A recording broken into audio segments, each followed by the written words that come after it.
Bienvenue à bord du vaisseau Hypersensas. Le HLB quoi, non? Si, mais ça devait être Mathieu qui devait le présenter, mais de toute façon, je suis sûr, il sait pas chanter le générique. Le générique de la série? Bah ouais, le générique, vas-y, chante. Allez. Yo, dans tout le Queens, je rapplique. Et je sais que je peux compter sur ma clique.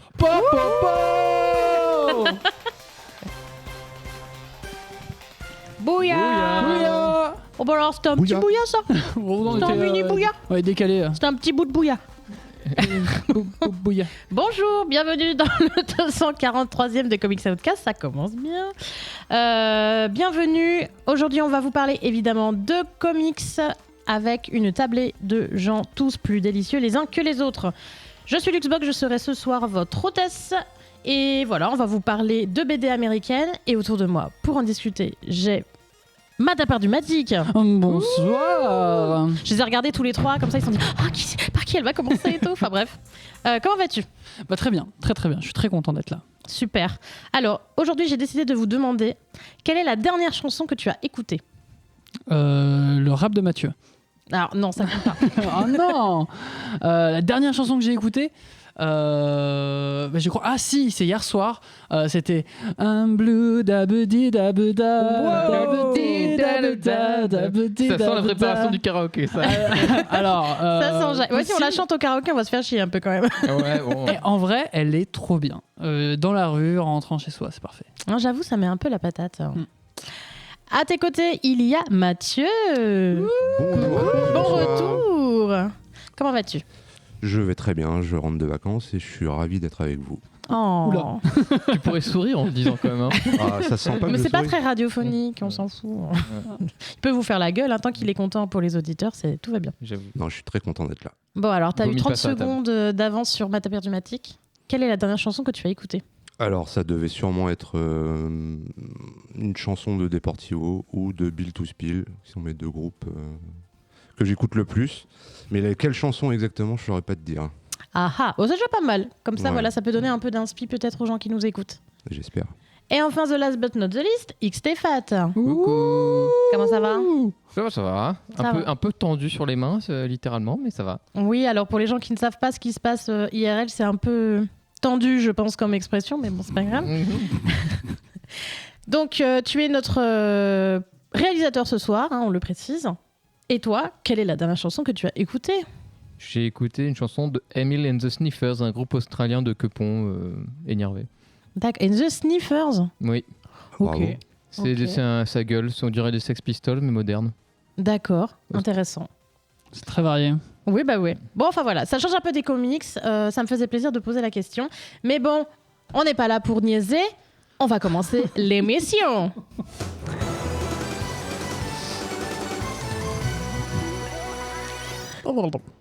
Alors, il y a Madaperdumatique qui commence déjà à rigoler tout seul. Je pense que c'est la fatigue, c'est nerveux. Non, c'est Ça va aller, c'est t'en fais l'accent. pas. C'est l'accent qui m'a eu.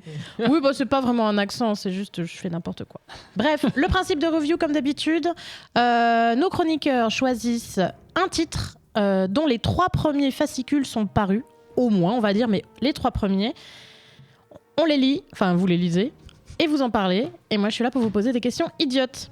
On va commencer par Mathieu, qui va nous parler de... vas-y, dis-nous. Alors, ce soir, je vais vous parler de The Tin Can Society. Donc, c'est un comics de Peter Warren, qui est apparemment un habitué d'Hollywood, de l'écriture pour Hollywood. Au dessin, Francesco Mobili, qui a travaillé sur Old Man Hawkeye et un peu sur le run de Zdarsky de Daredevil, enfin sur Daredevil. Et il a travaillé aussi avec Rick Remender sur The Scumbag. Et pourquoi je vous parle de Rick Remender, c'est parce que ce comics est basé sur une idée originale de celui-ci. Et que c'est un comics édité chez Image, mais en partenariat avec Giant Generator, qui est le label de Rick Remender. Tout est lié. C'est ça. Voilà. Et à la couleur, on a Chris Chuckry et au lettrage, Russ Wooten.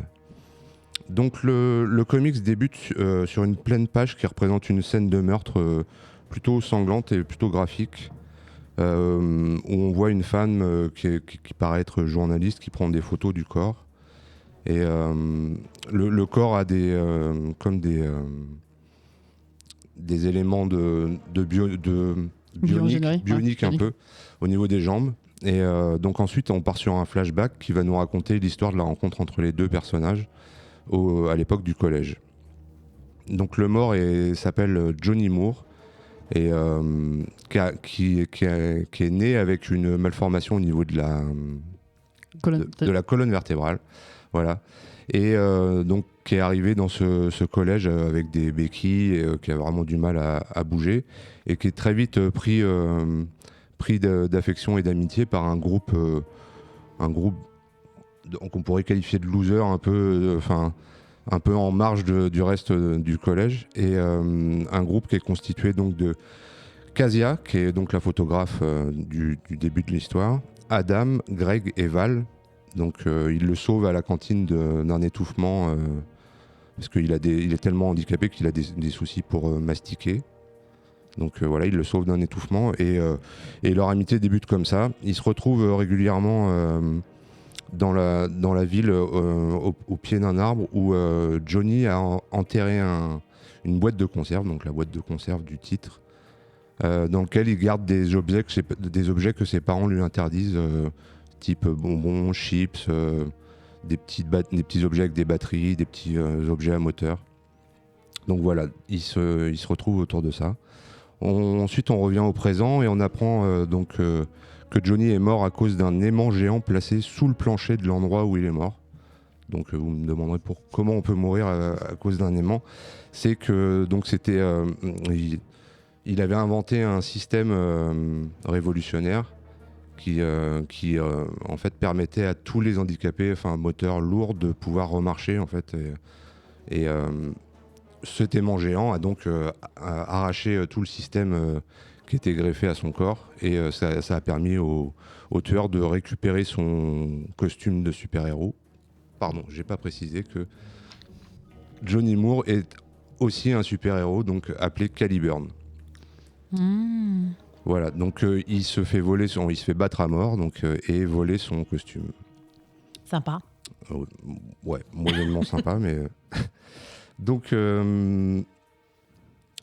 Cassia rend visite à un des camarades de leur groupe qui s'appelle Adam, qui était l'athlète et puis un peu le protecteur de la bande et qui travaille dans une sorte de casse auto, donc du coup proche des aimants géants. Donc elle le soupçonne un petit peu, lui il est vraiment pas content de se faire soupçonner parce que Johnny était aussi son ami. Ensuite elle va voir Val qui est devenu prof de sciences au lycée, un peu à la Walter White dans Breaking Bad. Elle sous-entend qu'il aurait pu être jaloux de la réussite de son camarade, voilà. Donc elle soupçonne un peu tous ses camarades.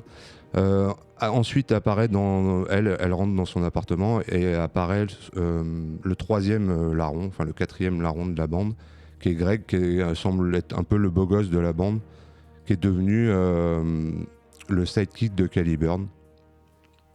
Et elle le soupçonne aussi du meurtre, puisqu'il a accès à toute la high-tech de son ami. À la fin de la discussion, on voit que les deux amis sont surveillés par justement le costume de Caliburn qui est posté sur un immeuble un peu plus loin. Ensuite, on assiste aux funérailles de Johnny Moore,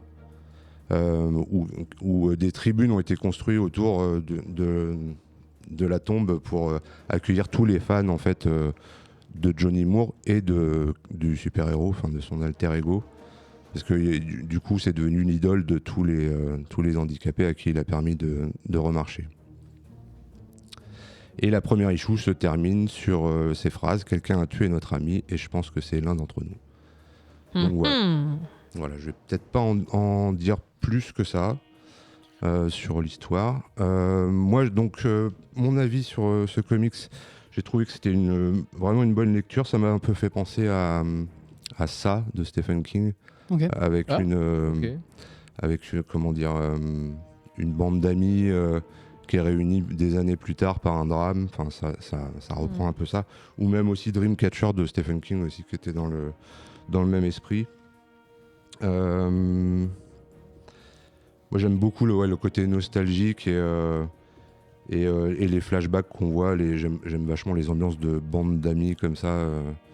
Et les flashbacks sont assez bien retranscrits graphiquement. Ils ont un traitement différent au niveau de la couleur et des détails. Enfin, c'est beaucoup plus.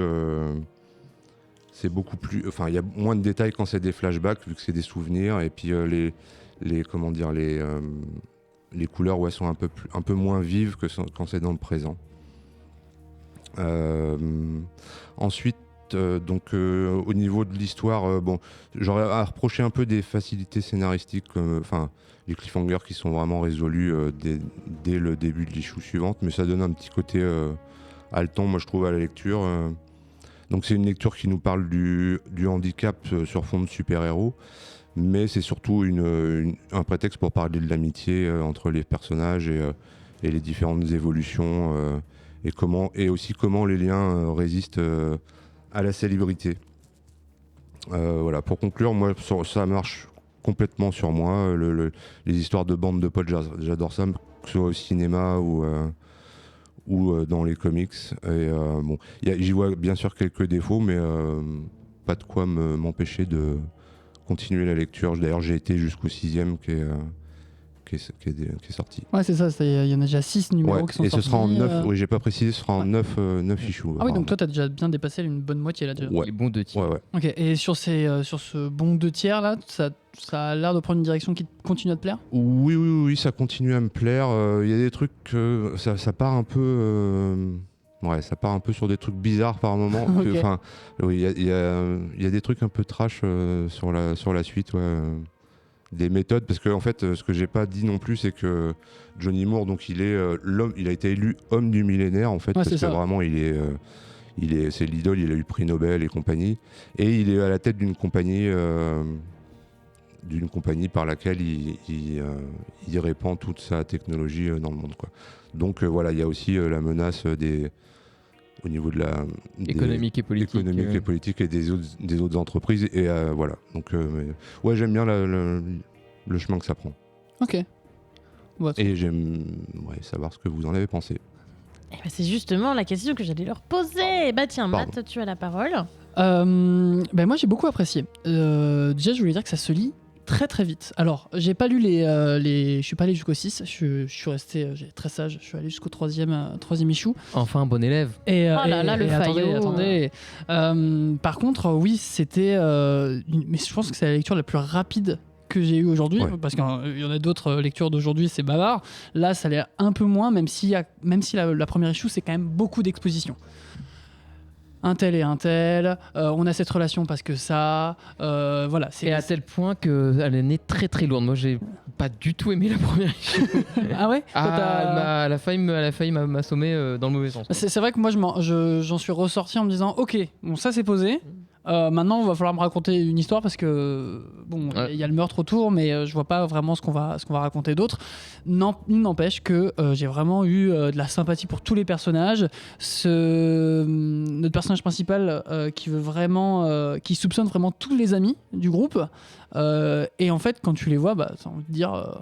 Ils ont l'air tous sympas en fait. Oui, il y a peu de doutes. Histoire de bien charrier la gueule, quoi. À la fin de la première issue, oui. À la fin de la 3e, il y en a plus. C'est-à-dire qu'on comprend. Enfin, je sais pas si c'est du spoil ou pas, mais puisque finalement c'est très vite évacué. Non, j'ai failli le dire d'ailleurs. C'est vrai que c'est très vite évacué le fait que ce soit un des leurs en fait. Voilà, exactement. Et finalement, c'en est pas. C'est pas un des. Ils évacuent de la plus grosse facilité scénaristique. Ouais.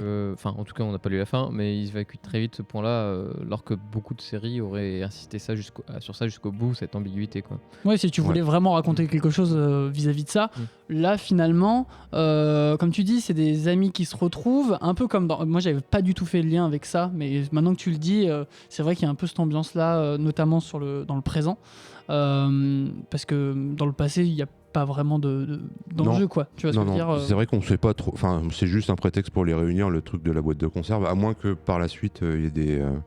À moins que par la suite ça ait une importance. Mais pour l'instant, au 6e, la boîte de conserve, on n'en reparle pas tant que ça. Et mais sinon, du coup, le Teen Kind Society est vraiment. Ça fait vraiment, comme tu dis, un peu Breakfast Club aussi, un peu. Ouais. Et je crois que c'est le club des ratés dans ça, il me semble. Ouais. Mais en tout cas, moi j'avais beaucoup aimé. Même la direction où ça prend, avec un Johnny Moore qui est à la fois très attachant, très charismatique. Il est décédé de manière assez violente. Et de se dire, ok, pourquoi il est mort? En même temps, c'était Caliburn, donc c'était le super-héros. Et la fin de l'issue 3 finit sur un gros cliffhanger. Et là, on se dit, ok, qu'est-ce qui va se passer? Il est peut-être pas aussi sympa qu'on le pense. Exactement, Ouais. ou alors il a merdé quelque part. Voilà. Et ça, en fait, j'ai vraiment apprécié. Et je pense que je vais continuer la lecture parce que j'ai été pris dedans. Et comme je dis, ça se lit très très vite. Ça enchaîne. C'est vraiment bien rythmé. Et à part cette première issue qui est un peu trop lourde et trop dans le côté exposition, je trouve que c'est vraiment agréable. Et visuellement, je trouve ça très chouette. Très très chouette aussi. Ouais. Je sais pas si dans la suite on continue à voir un peu le passé. Un peu moins. On voit du passé moins ancien en fait. Ok, d'accord, on commence à Ouais. remonter un peu Un le peu, fil. D'accord. Et du coup, le traitement des couleurs et des textures et tout évolue en fait selon Ça, les c'est fait. flashbacks en fait. C'est assez bien foutu à ce niveau-là. Je Parce trouve. que c'est ce que je voyais, il y a quand même des couleurs assez. Ah, les couleurs sont super, ouais. Enfin, c'est de la couleur moderne, parce que moi je trouve de la couleur moderne et adaptée, qui marche bien et qui a peu de chances de mal vieillir. Il y a un petit côté entre ce qu'avait fait sur Scott Snyder quand il a fait Barn quelque chose, et avec un trait plus numérique encore, un peu cet entre-deux, que je trouve très sympa. Mais toi, t'en as pensé quoi? Pour moi, c'était une des premières issues les pires que j'ai jamais lues, parce que c'est Wow. des Oh, t'es dur. non, mais parce que c'est parce que en fait c'est générique. Enfin, je dis une des pires parce que c'est générique 101, c'est très très très très générique. En fait, quand j'ai commencé le truc, je me suis dit waouh, j'ai déjà lu ça 200 fois quoi. Et la suite me donne pas forcément tort non plus, parce que j'ai beaucoup plus apprécié, parce qu'une fois que c'était passé, ça semblait un peu, enfin ça se repose sur beaucoup de mécaniques hyper connues quoi, on a un groupe, on va se dire qu'il y en a un parmi nous qui est le tueur, enfin un peu un côté Agatha Christie en fait là-dedans. Et au final, ce qui m'a ressorti le truc, c'est beaucoup les relations entre les personnages, plus que le whodunit en fait, plus qui est créé autour de ça. Et j'aime beaucoup le fait que malgré cette bande de potes qu'ils sont, ils ont un peu tous des relations cachées, enfin ils se cachent tous des trucs quand même, hein. Même si y a quand même beaucoup de choses des non-dits entre eux, qui se ressentent dans ces vieilles amitiés qui ont des années où de temps en temps y a des non-dits qui traînent depuis très longtemps, que tu caches sans vraie bonne raison ou de mauvaise raison, et un peu tout ce sentiment qui se crée autour de ça. Et du coup je trouve que les personnages en eux-mêmes sont très bien écrits. Ouais. L'intrigue au global, c'est là où je suis un peu plus dubitatif, et qui sert évidemment de prétexte pour ces personnages dans l'idée, mais c'est quelque chose que j'ai plutôt bien apprécié. Et comme tu disais, au niveau du dessin, c'est du top tier de ce qui se fait en ce moment. C'est assez détaillé, c'est précis. La colo, le travail de colo est super. Après, c'est pas créatif dans le sens où il n'y aura pas d'envoi, il n'y a pas un découpage incroyable, il n'y a pas quelque chose de très qui va s'envoler quoi, comme on pourra l'avoir sur d'autres lectures. Mais c'était plutôt bien. Ouais, enfin un bon plaisir, et en fait ça donne envie de le lire en 9 en fait, enfin 9 numéros. Du coup je me tiens, j'ai envie d'aller au bout, en espérant que ça se finisse bien en 9 d'ailleurs, et qu'il ne faut pas Oui. un cliffhanger à la fin du C'est à 9 où souhaiter. fasse hey, ce n'est que la première enquête parmi toutes, un gros complot plus gros derrière. Ouais, non, c'est bien hein, des fois de savoir où s'arrêter et quand s'arrêter. Exactement. Ok, donc The Tin Can Society, on va dire c'est un 2,5 sur 3. Puisque vous avez l'air super emballé et que c'était un petit peu moins. Ce qui est déjà pas mal une bonne note. Hein. Oui, c'est pas mal. C'est pas Ouais, mal. ouais. Très bien. Et ben on va passer à la review suivante. Je vais donner la parole à XT. Eh bien, du coup, je vais vous parler d'une série qui s'appelle The New Gods, les nouveaux dieux, qui donc ont été créés par Jack Kirby dans le 4e monde, que c'est les premières apparitions dans lesquelles vous avez pu lire, qui est une œuvre assez culte en fait chez DC. Notre couple écrivain et artiste est un couple qu'on avons déjà vu derrière Dawn Runner, qui n'avait pas reçu les louanges de l'équipe et qui avait même été plutôt bâché à juste titre, hein. C'était vraiment pas bien, malgré tout le bien qu'il y avait au dessin.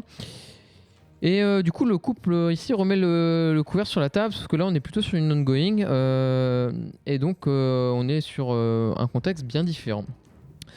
Alors, si vous n'êtes pas familier avec le concept du quatrième monde, c'est globalement le quatrième monde, ça se sépare en deux parties. On va voir le camp du bien et du mal concrètement qui vont s'affronter de manière éternelle avec Apocalypse qui est mené par Darkseid. Donc vous connaissez peut-être Darkseid comme ennemi principal de Superman.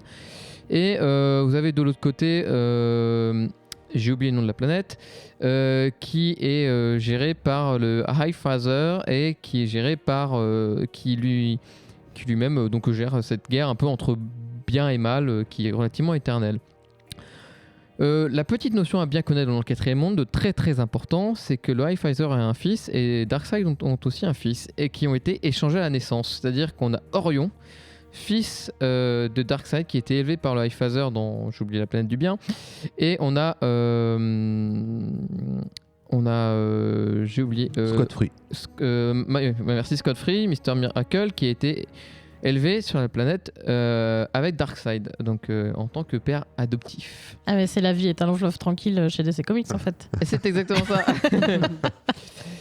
Donc ça c'est le setup à avoir en tête dès le début parce que le comics ne est pas très bon pour rappeler ce point de détail qui est quand même vachement important. Ça a l'air important en tout cas. Oui, c'est important Ouais. et qui permet de bien comprendre les enjeux qui vont se passer derrière. Donc dans cette guerre du bien et mal continue, il se trouve que Darkseid n'est plus. Darkseid is, but Darkseid is not anymore. Et donc le Highfather via Metron qui est une espèce d'oracle prophète, enfin je pourrais pas, c'est pas vraiment le cas, mais là dans le cas va jouer en tout cas le rôle d'oracle prophète pour dire que ça va être la merde, que du fait de cet équilibre qui est perdu vu la disparition de Darkseid, qui ne nous est pas trop expliqué d'ailleurs de mémoire. Je n'ai pas mes notes. Qui donc avec cette disparition nous perd cet équilibre et en fait que va naître un nouvel enfant qui va tout foutre en l'air.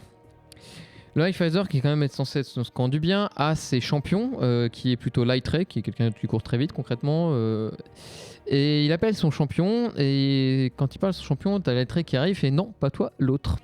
Et il parle donc d'Orion, le fils de Darkseid, et qui est plutôt dans le camp du bien. Il lui dit, écoute, Metron m'a annoncé cette nouvelle, je veux que tu tues cet enfant à la naissance. Parce que Orion a cette fibre encore violente de Darkseid, de ce monde d'Apocalypse, qui est encore cette fibre qui est ancrée en lui. D'ailleurs, son visage, il a un visage normal, il cache son vrai visage en fait en modelant son visage via pouvoirs divers et variés. Son vrai visage qui est en fait un visage de monstre plus ou moins derrière. Pour insister là-dessus. Portrait craché à son père. Et oui, on pourrait dire ça comme ça, dans l'idée. Et évidemment, lui aussi, en fait, ça reste comme quelqu'un de bon, fondamentalement, malgré ses travers. Et du coup, il va aller voir son frère d'armes, si je puis dire, qui va aller voir Mr. Miracle, alias Scott Free, qui est marié à Big Barda, au passage, si vous connaissez les personnages, qui est un super run chez Tom King, si vous avez l'occasion de lire Mr. Miracle.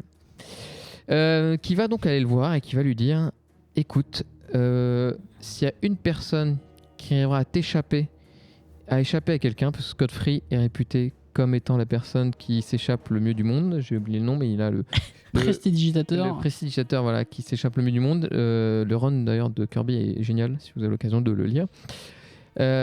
Qui s'échappe en fait de toutes les situations. C'était un magicien, genre la boîte avec les épées, il saura comment s'échapper de cette boîte à épées.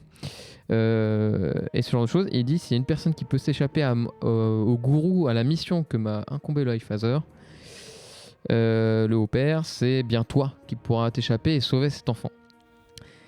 Et il lui dit, je te donne 7 jours, et à partir du 7e jour, je serai obligé de te courir après pour aller récupérer le gamin. T'as 7 jours pour t'enfuir. Et alors commence cette course effrénée entre nos deux protagonistes et le fait de trouver cet enfant. Et globalement, les 3 numéros comptent un peu cette course et les questions du haut-père sur sa perversion, parce que c'était pas quelque chose qui est dans la nature du haut-père de commanditer de tels actes. Évidemment, lui qui étant plutôt le camp du bien, mais sa peur de ce destruction totale que lui annonce Métron lui fait encore plus peur. Métron qui lui-même semble a un plan derrière tout ça, est un peu neutre dans cette histoire, mais a quand même n'est pas tout à fait si neutre que ça en fait. Il n'est pas très si sympa que ça et manipule un peu les gens aussi grâce à ses oracles et ses prophéties. Et donc on va assister à ça. Je pense que j'ai pas besoin d'en dire plus parce que je pense pas que ce soit nécessaire. Vous avez le contexte ici et c'est plutôt très bien. On va avoir Big Barda qui revient soutenir aussi Scott Free, donc son mari, qui est Big Barda, qui est un de mes personnages d'ici favoris, c'est pour ça que j'insiste dessus. Et que vous pouvez retrouver suite dans Bird of Prey qu'on avait chroniqué il y a peu et je crois édité chez Urban aujourd'hui encore, je sais plus sur quel format, dans un recueil avec plusieurs séries de la Dawn of. Donc de qu'est-ce que j'ai pu en penser, j'étais plutôt satisfait, bien que toujours un peu abasourdi par le style de Ramvé qui plus je le lis, plus j'ai l'impression qu'il rajoute du texte pour rien, d'une certaine manière. Je trouve toujours un peu de plus en plus lourd. J'ai l'impression de revenir un peu dans les 70 où il y a un peu ces didascalies de description de qu'est-ce qu'on fait, etc. Ou de vouloir ajouter un peu trop de poésie, de verbes là où ce n'est pas nécessaire. Où une action plus fluide aurait été plus efficace dans ce qu'il montre. Surtout que là, pour une fois, contrairement à la dernière fois de Dawnrunner, Evan Kagel se donne beaucoup plus. Alors il a un rythme beaucoup plus effréné sur son dessin, donc il est moins précis que ce qu'il avait fait sur Dawnrunner. Par contre, il a une bien meilleure maîtrise du mouvement que ce qu'il avait pu faire sur Dawnrunner et c'est beaucoup plus agréable à lire et plutôt très beau. Là-dessus, on est sur du tout bon. Reste que l'intrigue principale se suit bien quand même malgré ses lourdeurs, mais je prends quand même un malin plaisir à le suivre parce que c'est quand même... on est sur un roman de dieux, des dieux qui concrètement qui se tirent la bourre les uns après les autres contre plus ou moins leur volonté face à une forme de tragédie grecque en fait, où on sent qu'aucune issue ne pourra sortir positivement avec ce fameux Scott Free qui utilise tous ses atouts dans sa manche pour s'enfuir et ça c'est génial parce que cette forme de solidarité fraternelle qu'ils ont entre les deux et cette rivalité et c'est un peu ce qui fait tout le sel d'ailleurs des personnages et de cet univers du 4e monde, c'est bien la rivalité entre ces deux personnages. Est plutôt bien exploité et c'est pour ça que j'ai passé une assez agréable lecture et j'aimerais bien la continuer bien que ce soit pas la plus fluide des lectures. Tu l'as continué puisqu'il y a 2 autres issues qui sont sortis, la 4 et la 5. J'ai lu le 4, oui. Ok, très bien. Encore le 5. Très bien. Pour toi, ça te satisfait, voir où est-ce que ça va, etc. Ouais, moi pour l'instant ça me plaît, comme dit, ça me plaît. Hein, mais par contre, je pense que Ramvé a quand même un style pas ouvert à tout le monde, je pense. Pas si simple, parce que c'est un style lourd de prophétie, de dieu, de machin, qui peut être un peu lourd, à mon avis. De toute façon, concrètement, d'après ce que tu dis, c'est pas du tout ouvert aux profanes. Si t'as pas une certaine culture, et encore c'est même pas culture DC Comics parce qu'on parle pas des super-héros les plus connus. Non, c'est vraiment très particulier le 4e monde et je pense que c'est un des problèmes de la série, c'est de mal introduire ses personnages, mal introduire son univers qui est certes très culte parmi les moins profanes mais qui l'est un peu moins pour ceux qui ont moins l'habitude et c'est ce qui est peut-être un peu tristouné et je sais pas, si je devais rentrer dedans sans le connaître, je pense que c'est perdre beaucoup, je pense. Surtout ne serait-ce de savoir d'où viennent les personnages et pourquoi ils ont tel caractère, leur rivalité, leur non-rivalité, etc. quoi. D'accord. Bon, de toute façon, en tout cas, faut pas lui faire. Scott Free, il a tout compris. Matt, qu'en as-tu pensé ? Je suis très content qu'Ixté m'ait raconté l'histoire que je n'ai pas su déceler en fait en lisant ces 3 premières issues. C'est-à-dire que tu as tout fait de tête, donc déjà c'est remarquable parce que vraiment c'était extrêmement dense. Quand j'ai commencé à lire les issues, je me suis dit waouh, ça va être compliqué à tout raconter. Et c'est simple. Qu'est-ce que le 4e monde ? Aucune idée. Mr. Miracle et le frère d'Orion. T'apprends ça à la 2e issue alors qu'ils se rencontrent dans la première. C'est tellement compliqué de comprendre, comme tu disais, les liens entre certains personnages, où est-ce que ça va, quels sont les enjeux exactement. J'ai trouvé ça extrêmement fouillis, surtout que la première issue commence par des didascalies, mais sur qu'est-ce que c'est lourd. sur une sorte de prophétie, etc. Ça revient à la 3e issue. La 3e issue qui est encore très particulière, parce que c'est une histoire totalement... une autre histoire qu'on te raconte avec 3 nouveaux dieux qui arrivent de nulle part. Et en fait, c'est d'une lourdeur. C'est vraiment, je n'ai Et je suis allé jusqu'au 5e. Ah oui, d'accord. J'allais jusqu'au quand même. 5e. Au 5e, ça commence un peu à se libérer de ça et je trouve ça un peu plus dynamique. Mais j'ai trouvé ça terriblement long et dur à lire. Pareil, on ne sait pas de quoi est mort Darkseid. Non, et ça, pour ça, j'ai un petit doute. Ouais, si... Il en parle pas aussi parce qu'on a loupé une partie de La continuité, que ou, on aurait pu louper. Et ce qui fait que vraiment New Gods, je pense que c'est vraiment pas une série pour commencer cet univers du 4e mur ou même de Monde. le 4e monde, pardon. Le 4e mur, c'est moi qui te parle. Pour toi, public. Mais voilà, et c'est pareil, genre un moment, donc Orion- New Genesis, New pardon. Genesis, Ouais. exactement le nom. L'autre planète. Orion décide, donc on lui donne la tâche d'aller tuer un enfant, et il va voir Mister Miracle pour lui dire t'as 7 jours avant que je tue, et je ne comprends pas pourquoi. Vraiment, je Bah, peut-être parce qu'il hésite. pas du tout. Mais oui, il hésite fondamentalement, mais c'est parce qu'ils ont cette relation fraternelle, de cette naissance de l'un à l'autre. C'est pour ça que lui, il est engagé, c'est parce que c'est le fils de Darkseid, parce qu'il a ce fond. Oui, tout ça, si tu le sais pas, ça a pas de sens en fait. Exactement. Et vraiment, et c'est dommage parce que visuellement, je trouve que le travail d'Evan Cagle est formidable. Vraiment, c'est très très beau. Les effets de lumière sont très très bien réalisés. La couleur de Francesco Segala est vraiment superbe. Vraiment, j'ai passé un très beau moment devant ce comics, mais pas un bon moment, un beau moment. Ça, qu'est-ce que c'est beau! Et puis je le referme, mais j'ai pas compris. J'attendrai qu'XT m'en parle. Eh ben voilà. Pour Evan Cagle, moi je trouve qu'il a réussi tout ce qu'il avait raté sur Dawnrunner. J'avais pas lu Dawnrunner, mais je te crois. Je crois que je l'ai lu. Moi, je sais plus. Mathieu, qu'en as-tu pensé? Alors moi, comme Matt, je suis content de comprendre ce que j'ai lu aussi il y a quelques jours. J'avais pas spécialement envie de lire ce comics. Enfin, je connais pas les persos. Après, tu le dis, hein, si nos choix te plaisent pas, y a aucun souci. Hein. C'est bien de sortir de sa zone de confort quand même de temps Ouais, en temps. oui, non, bien sûr. Et donc je connais pas vraiment les persos. Alors j'ai été vraiment bien rassuré quand j'ai vu Mr. Miracle, parce que lui, pour le coup, je le connais et j'avais adoré effectivement le run de Tom King. Mais voilà, et puis après, quand je l'ai vu arriver, j'étais vraiment content. Je me suis dit, waouh, cool, ça commence. Et puis finalement, après, ça repart dans des histoires de mythologie, l'histoire des dieux, les trois dieux. Là, j'ai décroché totalement, quoi. Ça m'est un peu tombé des mains. Graphiquement, c'est magnifique, comme vous l'avez dit. On sent qu'ils prennent vachement de plaisir à travailler dessus, par contre, les deux artistes. Mais moi, ça fonctionne pas sur moi. Ça fait vraiment partie des comics que j'aurais aimé, mais qui fonctionnent pas sur moi. Et ouais, je pense pas que j'irai sur la suite. Malgré les super retours qu'il y a sur le Discord et compagnie, tout le monde a l'air de plutôt aimer. C'est chouette, mais c'est vrai que si t'as pas tout le background, faut avoir lu le Kirby. En fait, en plus, je veux dire, c'est pas une porte très facile parce que il n'y a pas eu 150 comics Force World, il y a eu un petit peu de Mr. Miracle, Tom King qui l'a repris, qui est super, mais même là, t'as pas toute l'histoire d'Orion et de Darkseid, enfin, pas tant que ça. Faut vraiment avoir lu le Kirby, quoi. Et le Kirby, c'est édité chez Urban en 4 gros volumes. Alors c'est génial, hein. Il y a des parties, après c'est d'époque, hein, parce que c'est vraiment... il y a une partie, j'ai oublié l'arc où tu suis 4 gamins, c'est pas ouf, mais t'as un arc Superman, un arc Mr. Miracle, un arc New Gods et un arc les 4 gamins. J'ai oublié le nom. Les Beatles. Les Beatles. et ouais, l'arc New Gods et Mr.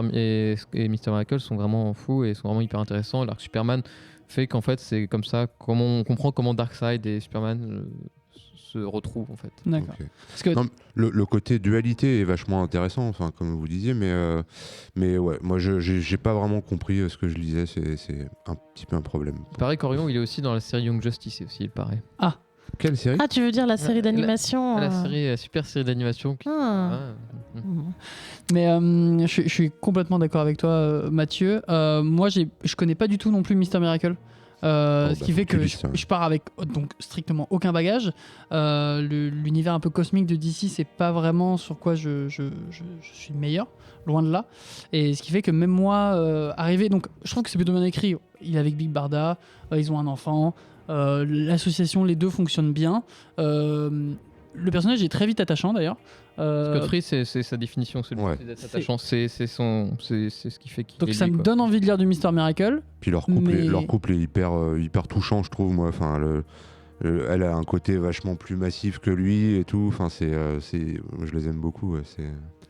Mais du Ah coup, mais je me ouais, c'est une genre... Pardon, excuse-moi, je t'ai coupé. Non, vas-y, Je viens vas-y. de googler Big Barda, puis vous arrêtez pas d'en parler. Et en fait, c'est un genre de viking cosmique. Elle est trop stylée. Oui. Elle est incroyable. En fait, elle aussi, elle vient de la planète Apocalypse et elle travaille sous Mamie Vénère, quelque chose comme ça. Enfin, Mamie elle, Vénère. a un nom à la Mormolneux comme ça. Ok. Et c'était plus ou moins la geôlière de. Oui, c'était de la Scott Joliard, Free, hein. exactement. Et ça, c'est raconté dans Dans le Mr. le- Miracle de Tom King. Plus Non, ou moins. même pas. Même Un pas tout petit peu. Un C'est petit peu. résumé vraiment vite fait. Ouais. Ouais. Ok. Mm. Parce qu'il faut revenir encore sur du Kirby. Ouais, donc enfin, ça fait vraiment des. Revenir loin en arrière. Ouais, voilà. Ah, ça fait beaucoup de choses à On lire. est sur pour du comics recoller les de wagons, patrimoine, quand même, presque. hein. Kirby, oui, complètement. Ouais, C'est voilà. purement du patrimoine. Hein. Et Mais par contre, c'est encore lisible. Enfin, certains trucs sont moins lisibles, mais d'autres sont. Mais le fait d'introduire ça sans introduction, vraiment de se lancer dans New Gods, c'est vraiment. C'est extrêmement compliqué. c'est y aller sans se mouiller la nuque là. Du coup, j'ai pris l'eau. Au secours, lancez la bouée. Ok, donc The New Gods, globalement, c'est très beau, mais si on ne connaît pas tout ce qui s'est passé avant, on n'y comprend pas grand-chose. Donc plutôt à vous laisser tenter, si vous avez déjà lu tous les arcs précédents, si vous êtes profane du milieu, passez votre chemin. On va attaquer la troisième review de cette émission, et donc la parole revient à Matt perdu, Matic. Merci. Moi, je vais vous parler du meilleur comics de l'émission, qui s'intitule Batman Dark Patterns, écrit par. T'es ambitieux, hein. Très ambitieux. Écrit par Dan Waters, pas très connu, mais qui a écrit Destro, un peu de Detective Comics, donc il connaît un peu son Batman. Il a aussi travaillé sur Universal Monsters, la créature du lac, et aussi sur Six Fingers, qu'on avait chroniqué dans le Comics Podcast numéro 226. Oui, exact. Exactement. Et on retrouve aussi quelqu'un qu'on a chroniqué il n'y a pas longtemps, au dessin cette fois, c'est Aidan Sherman. On a parlé de lui parce qu'en fait il travaille sur le Absolute Wonder Woman, qui est extrêmement beau. Et très très très beau, avec un style assez particulier, mais il avait aussi bossé avec Scott Snyder sur Dark Spaces, donc une bonne équipe créative à la couleur. Au dessin, clairement, je crois qu'on a pour moi, c'est le dessinateur de l'année, ce que direct pour les bouilladors de l'année prochaine. Hein. Il n'y a pas de doute. Hein. Entre Note-le dans un coin, qu'on n'oublie pas. oh, on l'oubliera pas, on l'oubliera. Là, il y a 10 coins dans cette pièce, faut que je mette dans lequel? Ah bah celui qui te permettra de t'en souvenir. D'accord. Voilà. De toute façon, je pense que la communauté nous fera ressentir si on l'oublie. Mm. Il y a des chances. J'en ferai partie. À la couleur, on retrouve Triona Farrell. Elle avait aussi bossé déjà sur du Batman Nocturne, du Detective Comics, et avait bossé aussi sur Radiant Black. Et au lettrage, c'est Frank Švetković, qui avait bossé sur Cyberpunk 2077, qu'on avait aussi chroniqué il y a pas longtemps, je crois. Oh là là, on en chronique des trucs. Hein. Ah voilà, tellement. Du Batgirl et aussi beaucoup d'autres projets indés. Donc pas une équipe c'est une équipe de talent qui reste à confirmer. On parlait d'Aidan Sherman, mais c'est vraiment sa première année où vraiment elle explose. Donc plutôt de petits talents. Et pourtant, pour moi, je pense que commence déjà à être un des meilleurs titres Batman de l'année. Alors de quoi ça parle? À De Gotham. Batman. De Batman et de Gotham. À Gotham, le drame est quotidien. Des enfants jouent en vain à éviter le métro en l'attendant sur les rails. Des chiens affamés sont lâchés dans les rues, terrorisant le voisinage. Un incendie éclate. Est-il volontaire ou pas? Batman ne peut pas être partout, et il le sait. Il laisse sa ville se mutiler. Il doit se concentrer sur les affaires où on a besoin de lui. Et justement, le lieutenant Gordon vient d'allumer le bat-signal. Un meurtre particulièrement atroce vient d'être commis. Recouvert d'épines enfoncées dans sa chair, un homme est décédé de ses blessures après plusieurs heures d'agonie. Déjà sur place, le docteur Serenka, nouveau légiste à Gotham, voue une certaine fascination devant ce corps mutilé et torturé avec une extrême précision. Si Batman est appelé, ce n'est pas par hasard. Il s'agit du 3e corps retrouvé de la sorte en 3 jours. Le premier était un avocat. Son cabinet n'a pas souhaité partager ses fichiers privés avec la police. Pas grave, Batman s'en charge, mais tombe sur des membres de la sécurité bien armés. L'altercation est violente, Batman est légèrement blessé par balle, mais parvient à s'enfuir avec des documents importants. Et pendant qu'Alfred le soigne, les informations qu'il récupère mettent en lumière un indice important. Tous les hommes assassinés étaient des clients de l'avocat. Auparavant, cet avocat travaillait d'ailleurs pour la famille Falcone, pour ceux qui connaissent. Depuis peu, il s'occupait de personnes ayant perdu des proches en lien avec des affaires à la famille Falcone. Peut-être était-ce là pour laver son honneur. Et s'il suit l'ordre alphabétique des victimes, en fait, Batman a déjà trouvé la prochaine cible et il fait mouche. Pendant la surveillance, un homme pénètre chez notre prochaine victime. L'assaillant lui promet qu'il ne souffrira plus. Je vais essayer de l'imiter. Je peux te donner ce que je n'aurai jamais, ce qu'ils m'ont pris définitivement. Je savais pas qu'il y avait du son dans les comics, c'est la nouvelle génération. Ça, c'est comme, tu sais, c'est comme les cartes quand on était gamin, tu le vois cette musique là. Mais en fait, c'est pareil. Exactement. Moi, ça fait du bruit quand j'ai ouvert. C'en est trop. Batman décide d'intervenir. Devant le Chevalier Noir se tient alors un homme recouvert de clous, d'épines, de punaises, de tiges de métal et autres objets longilines enfoncés dans chaque parcelle de son corps. Tu kiffes ton sadomasochisme. Oh là là. C'est Pinhead en fait. Oui. Exactement. Regardez Hellraiser. S'il le frappe, il risque de lui perforer ses organes vitaux. Mais l'antagoniste ne s'en préoccupe pas et frappe fort, trop fort alors qu'il devrait être à l'agonie. Par chance, un coup de feu retentit et fait fuir l'assaillant. Quelque temps plus tard, Bruce Wayne parvient à trouver une information cruciale à son enquête. Il semblerait que le meurtrier ne tue pas volontairement ses victimes, il tente au contraire de les guérir de leur souffrance. Et c'est la fin de cette première issue sur cette enquête, autour de celui qu'on appellera le Wound Man, ou l'homme blessé en français, ou celui que j'aime bien appeler l'acupunctueur. Oh, c'est très beau. Qu'est-ce que... Je vais m'arrêter là. Pourquoi ? Parce que Batman Dark Pattern, c'est un petit concept. La série est prévue en 12 numéros, certes, mais elle est surtout composée en fait de 4 histoires enquête du Batman, chaque histoire se tenant en 3 numéros. Donc si je vous raconte les 2 autres numéros, en fait, je vous raconte toute la première histoire, ce qui est un peu gênant. Oh, ça serait dommage. Oui, voilà. Actuellement, il y a 5 numéros qui sont sortis, donc on a déjà bien entamé la deuxième histoire. Urban Comics a d'ores et déjà annoncé la publication des 2 premières histoires, donc avant même que la 6e issue sort. Il y a déjà des dates pour 2 numéros. Et oui, parce qu'en fait, Batman Dark Patterns est tout simplement incroyable. En toute modestie. Voilà, en toute modestie. C'est vrai, il n'y croit pas lui-même. C'est incroyable. C'est incroyable déjà dans sa narration. Donc là, on va vraiment suivre un Batman assez déjà particulier, je trouve. Déjà dans son design très années 60. Il y a le gros logo Batman sur son plexus en jaune. Il n'y a pas de vraie protection. On est très très loin du gros gars musclé et blindé de sa version absolute. Ça rappelle beaucoup un Halloween, je trouve. Ouais, dans cette méthode, dans ce côté genre ennemi... un peu inconnu, contexte, sujet sombre, enquête sombre. Enfin, le Batman, et pas le Batman avec son 50 gadgets, mais vraiment le Batman détective. Exactement. En fait, il est vraiment simpliste, mais ça reste un vrai détective. Donc quand il se bat avec la sécurité, il prend une balle et en fait, il la prend au niveau de la hanche, mais en fait, il n'a pas de protection. Donc en gros, c'est juste le tissu qui a été perforé et il est blessé classique, ce qui le rend en fait assez vulnérable et finalement très humain, alors qu'on aperçoit assez peu sa version Bruce Wayne. Le Bruce Wayne n'existe pas vraiment, il est seulement dans son manoir ou dans sa Batcave avec Alfred. Il ne sort jamais réellement, il n'a pas de vie à côté. Sa vie, c'est le Batman. Waouh. Ouais. Wow. Et on retrouve ce Batman dans un Gotham avec des antagonistes qui sont assez marquants. Le Wound Man est assez impressionnant visuellement et le travail de Hayden Sherman est quand même excellent sur ce point-là.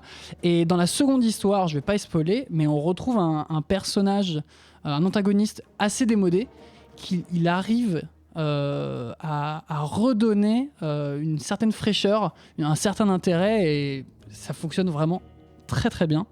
On a aussi des personnages secondaires qui sont assez troublants, comme le professeur Serenka.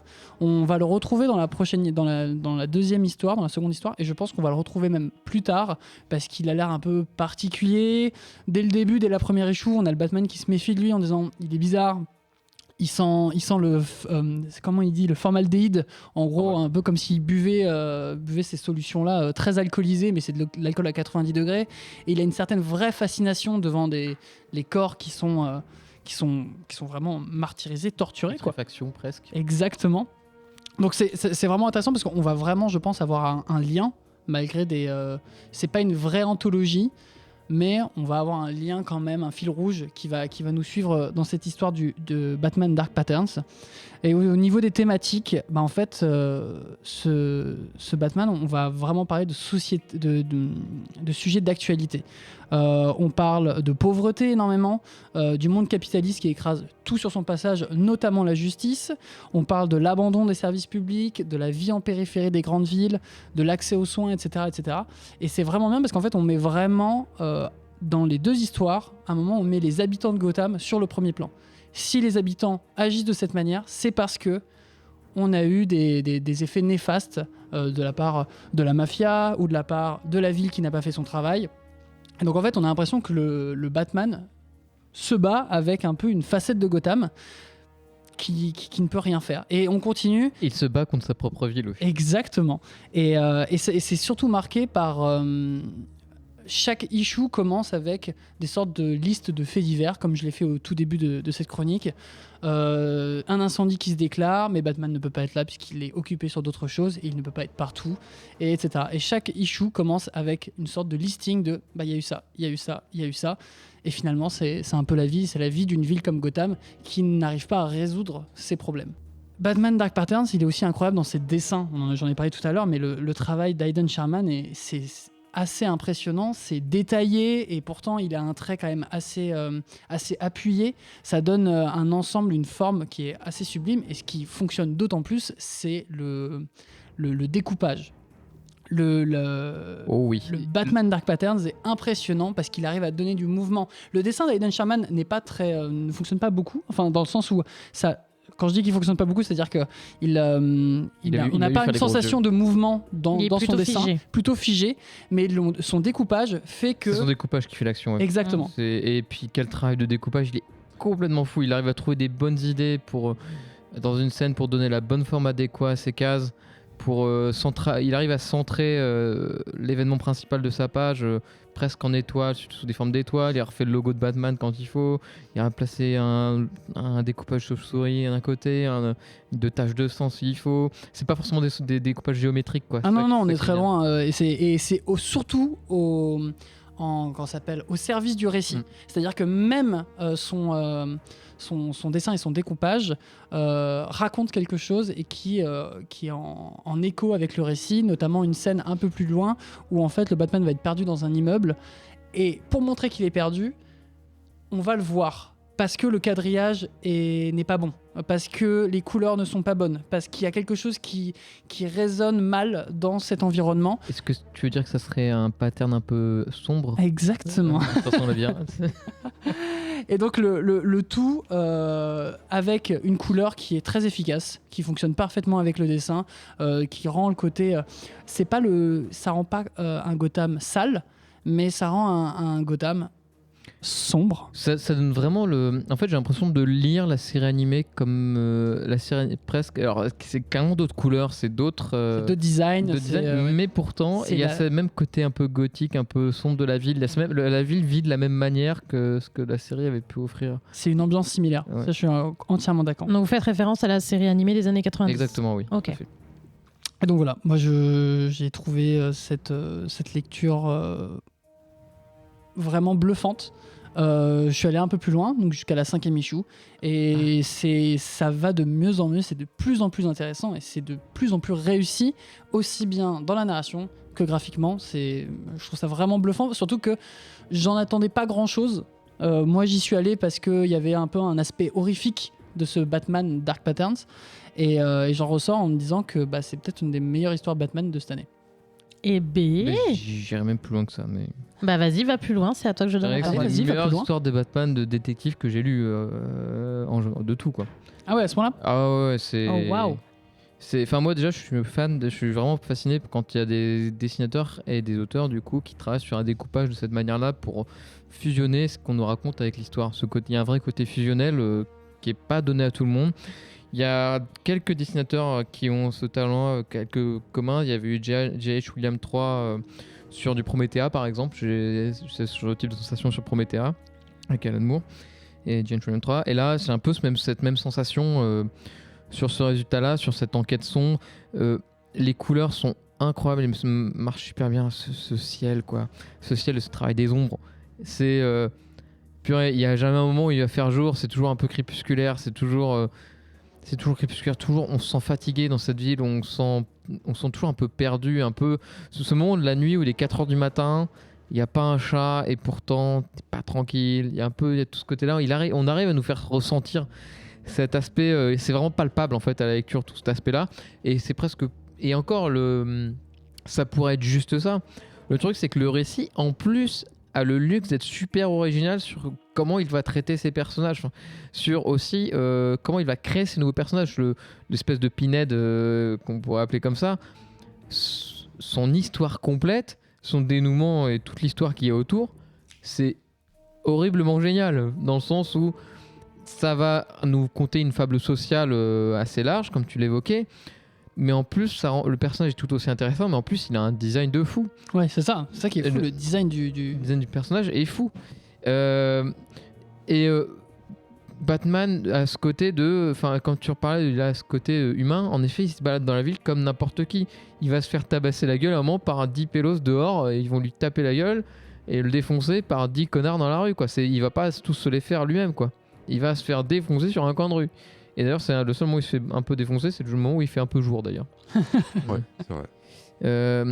Et du coup, moi, j'ai pas lu la suite parce que j'attendais la suite. Parce que je veux pas, je veux attendre la fin d'arc, lire arc par arc, parce que j'ai pas envie d'attendre au milieu. Ah, j'entends, je comprends complètement. J'ai rarement été aussi enthousiaste alors sur Batman. Aujourd'hui, j'ai du mal à être enthousiaste parce que souvent, je trouve ça soit too much, soit chiant, soit, enfin, il essaye toujours de trouver le bon axe pour raconter quelque chose avec lui, comme s'il cherchait à soit faire quelque chose que Batman n'est pas, ou à le retransformer. C'est un peu le problème que j'ai avec Absolute Batman, que je trouve très bon, qui est pas nul en soi, très loin de là, mais qui me passionne pas plus que ça. Et là, revient au cœur de ce que c'est le personnage, d'être de l'enquête, d'être un peu d'action. Il n'est pas trop parler de la ville de cette manière, la montrer, la faire vivre. Waouh, quoi. Enfin, c'est quand il regarde par les jumelles, par ses jumelles infrarouges, cette planche elle est géniale, quoi. Enfin, on a vraiment ce découpage il regarde dedans sur 2 axes différents, sur 2 scènes, sur la même page, sur le côté de mouvement est top, quoi. Non, franchement, c'est vraiment un des meilleurs Batman que j'ai jamais pu lire de mon côté. Je suis très pressé qu'il sorte en édition reliée. Parce que clairement, il fera partie de ma collection à la fin. Et de ce que j'ai cru comprendre, Urban va faire les 3 premiers dans une version reliée, ensuite les 3 autres dans une autre version reliée. Ça risque de faire un peu cher d'avoir... c'est en effet 80 pages, oui. Les 3 numéros pour une quinzaine d'euros, je crois. Ouais. Donc le prix d'un numéro, en l'occurrence, comme si on achetait un numéro en souple. Et ils te font du coup arc par arc. Ouais. Et le premier, je crois qu'il sort ce mois-ci, cette semaine, quelque chose comme ça. Ok. On va avoir la qualité. Oui, de l'édition française. Oui, de l'édition, oui, bien sûr. Oui, pardon. Mais vous pouvez vous jeter dessus, en tout cas. Ouais. Ok, très bien. Il reste à Mathieu de donner son avis. Alors moi, ça a été un gros coup de cœur aussi. Merci, merci Matt d'avoir choisi ce comics. J'aime beaucoup le Batman enquêteur, donc là, vraiment, on est servi. Il n'y a pas trop de bagarres. Enfin, il y a en gros 2 scènes de bagarre sur les 3 issues à peu près. Le méchant est absolument terrifiant, son design, je trouve, il fait vraiment peur. Et en même temps, on est quand même assez vite pris d'empathie pour lui, vu son histoire, sans spoiler. Quoi d'autre je trouve ça hyper efficace dans l'écriture, quoi. Enfin, ça va très vite, on a l'impression de lire un peu une nouvelle policière, quoi. Enfin, ouais, c'est hyper efficace. Il y a 5 personnages, il y a Batman, Alfred, Gordon, l'acupuncteur et le docteur Chelou, dont j'ai oublié le nom. Puis graphiquement, c'est juste incroyable, quoi. Le découpage, où du coup, pattern, ça veut dire motif. Enfin, il y a des motifs quasiment à chaque page différents. C'est magnifique. Et puis ça sert vraiment la narration. C'est pas juste un gadget ou un gimmick, quoi. Ça fait un peu penser à certains découpages de Sorrentino aussi, qui a ce genre de découpage. Je suis pas d'accord. Sorrentino est beaucoup plus géométrique. Il n'a pas du tout cet découpage, non. Au dessin, oui, mais pas au découpage.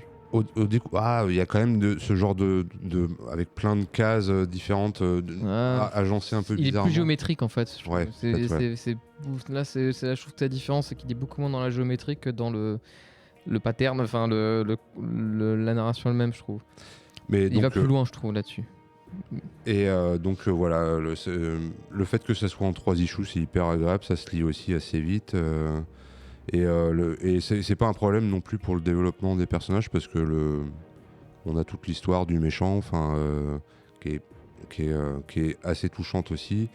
Et non, c'est un super coup de cœur, vraiment, c'était une très bonne lecture. Et surtout, tu le disais, ça faisait très nouvelle policière. Ouais. Et je suis en train de revoir un peu certaines images. Et il y a vraiment, dans les didascalies, c'est écrit de manière un peu manuscrite. T'as l'impression d'une sorte de petit bout de papier, etc. Donc ça participe un peu même dans le lettrage, à réintégrer un peu de films policiers, de films noirs, de nouvelles policières sur cette ambiance. Et les didascalies sont vachement bien écrits, c'est assez poétique par moments et tout. Il y a des planches magnifiques. J'en ai une en tête où la Batmobile qui part vers Gotham au milieu des bois avec le Bat-Signal au-dessus de Gotham. Enfin, il y a vraiment des trucs incroyables. Et c'est là où tu vois que à la base, c'est un petit projet parce que quand tu vois les personnes qui travaillent dessus, tu te dis pas, bon, ça va donner un truc formidable. C'est pas des grosses têtes, à part Aiden Sherman qui a explosé avec Absolute Wonder Woman. Mais là, il est encore plus libre. Absolute Wonder Woman, il fait quand même ce découpage, mais cette fois peut-être un peu plus géométrique, comme tu dis, qui ressemble plus un peu plus à Sorrentino. Là, il est vraiment libre. Il fait ce qu'il veut. Et c'est formidable. Et en fait, tout le monde se donne. T'as l'impression que tout le monde est très content de bosser là-dessus. Et se donne vraiment à 200%. Et ça en fait une lecture exquise. Ouh. Totalement. C'est donc un titre généreux, on peut dire. Oui. Ok. J'aime bien la générosité. Mais en tout cas, c'est vrai que c'est hyper beau. J'ai un peu regardé pendant que vous étiez en train de piapiater. C'est magnifique. Et l'histoire a l'air très intéressante. Et donc, ça me donne envie de lire du Batman. Et ça me dégoûte un peu, puisque je vous rappelle que je déteste Batman. Mais je vais attendre que vous les achetiez et je vous les emprunterai.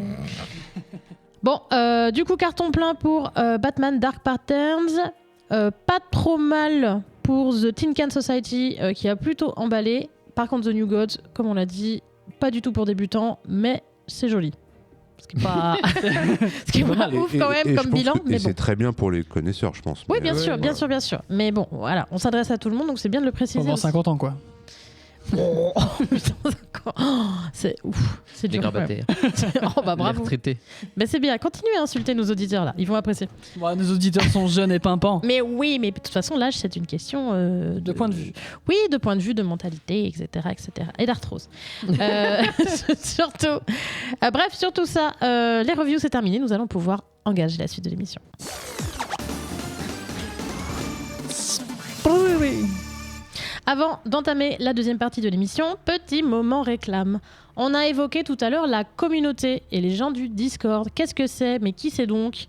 Tout simplement, nous on aime bien papoter avec les gens qui nous écoutent. Et vous pouvez nous contacter sur plein de supports différents. On est encore sur Facebook, et oui, il en faut. Avec le Bouya Comic Club, ce n'est pas l'endroit où les gens sont le plus actifs, mais on y est. On est plus actif sur Blue Sky, comicsoutcastvhs.bluesky.fr, également sur Instagram @comicsoutcast. Mais vraiment, l'endroit où vous êtes sûr de nous trouver et où vous êtes sûr où il y aura des gens pour pouvoir discuter, comics, débattre, partager des idées, c'est notre Discord. C'est pas chez XT ? Bah écoute, j'espère pas, ça fera du monde quand même. J'espère que son appart est assez grand.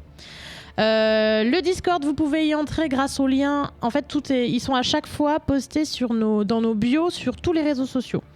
L'intérêt du Discord, il n'est pas uniquement de parler comics, puisque c'est le Discord en fait du vaisseau Hypersensas, donc du label auquel nous appartenons. Vous allez donc croiser des gens qui écoutent d'autres podcasts, donc c'est bien, ça diversifie un peu, voilà.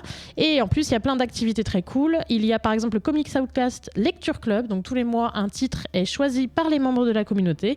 Et puis c'est un club de lecture, tout le monde le lit, on donne son avis, etc. Donc voilà, c'est très chouette. Il y a aussi genre Secret Santa organisé en fin d'année, enfin bref, plein de petites choses comme ça. Donc si vous avez envie de rencontrer de nouvelles personnes, au moins virtuellement, bah voilà, n'hésitez pas. Et je crois que la lecture de ce mois-ci, c'est Spectregraph. Oui. C'est ça. Et on en parlera sur le Discord, donc vous êtes les bienvenus pour en discuter. Ouais, les reviews seront dans pas longtemps, je crois. Restez tunés, comme on dit. Vroom, vroom. C'est mon petit côté Fast and Furious. On va pouvoir entamer le focus. Donc le focus, deuxième partie de l'émission. Le principe, on le rappelle, c'est nous sélectionnons une œuvre terminée, qu'elle soit emblématique, récente ou ancienne. Dans tous les cas, le but du jeu, c'est d'avoir envie de vous en parler. Et cette fois-ci, le choix s'est porté sur Top 10. Alors, ce n'est pas une ligne de guitare chez PRS. Attention, là, je le touche 10 personnes. PRS. Il y a 10 auditeurs qui doivent savoir de quoi je parle. Je connais la PLS. Mais C'est quand bien... je suis choquée, mais... Non, c'est... les guitares Paul Ray Smith, les Top 10 sont toute une gamme, genre la gamme au-dessus des gammes principales. Qui sont les gammes particulières. Ça, c'est pour l'émission Gratouille Outcast. Il nous fait son New Gods là. Ouais, je fais mon New God, c'est la guitare. Donc parlons de Top 10, donc écrit et créé par Alan Moore dans l'univers d'un univers que nous avons déjà pu évoquer dans Comics Outcast, dans l'univers de America's Best, j'ai perdu le nom. Comics. Comics. Oui, America's Best Comics, merci. Qui était donc plutôt édité chez Wildstorm et donc on a pu parler de Tom Strong auparavant, on a évoqué Promethea, et je crois qu'on avait revu une autre série, fut un temps, dans cet univers-là.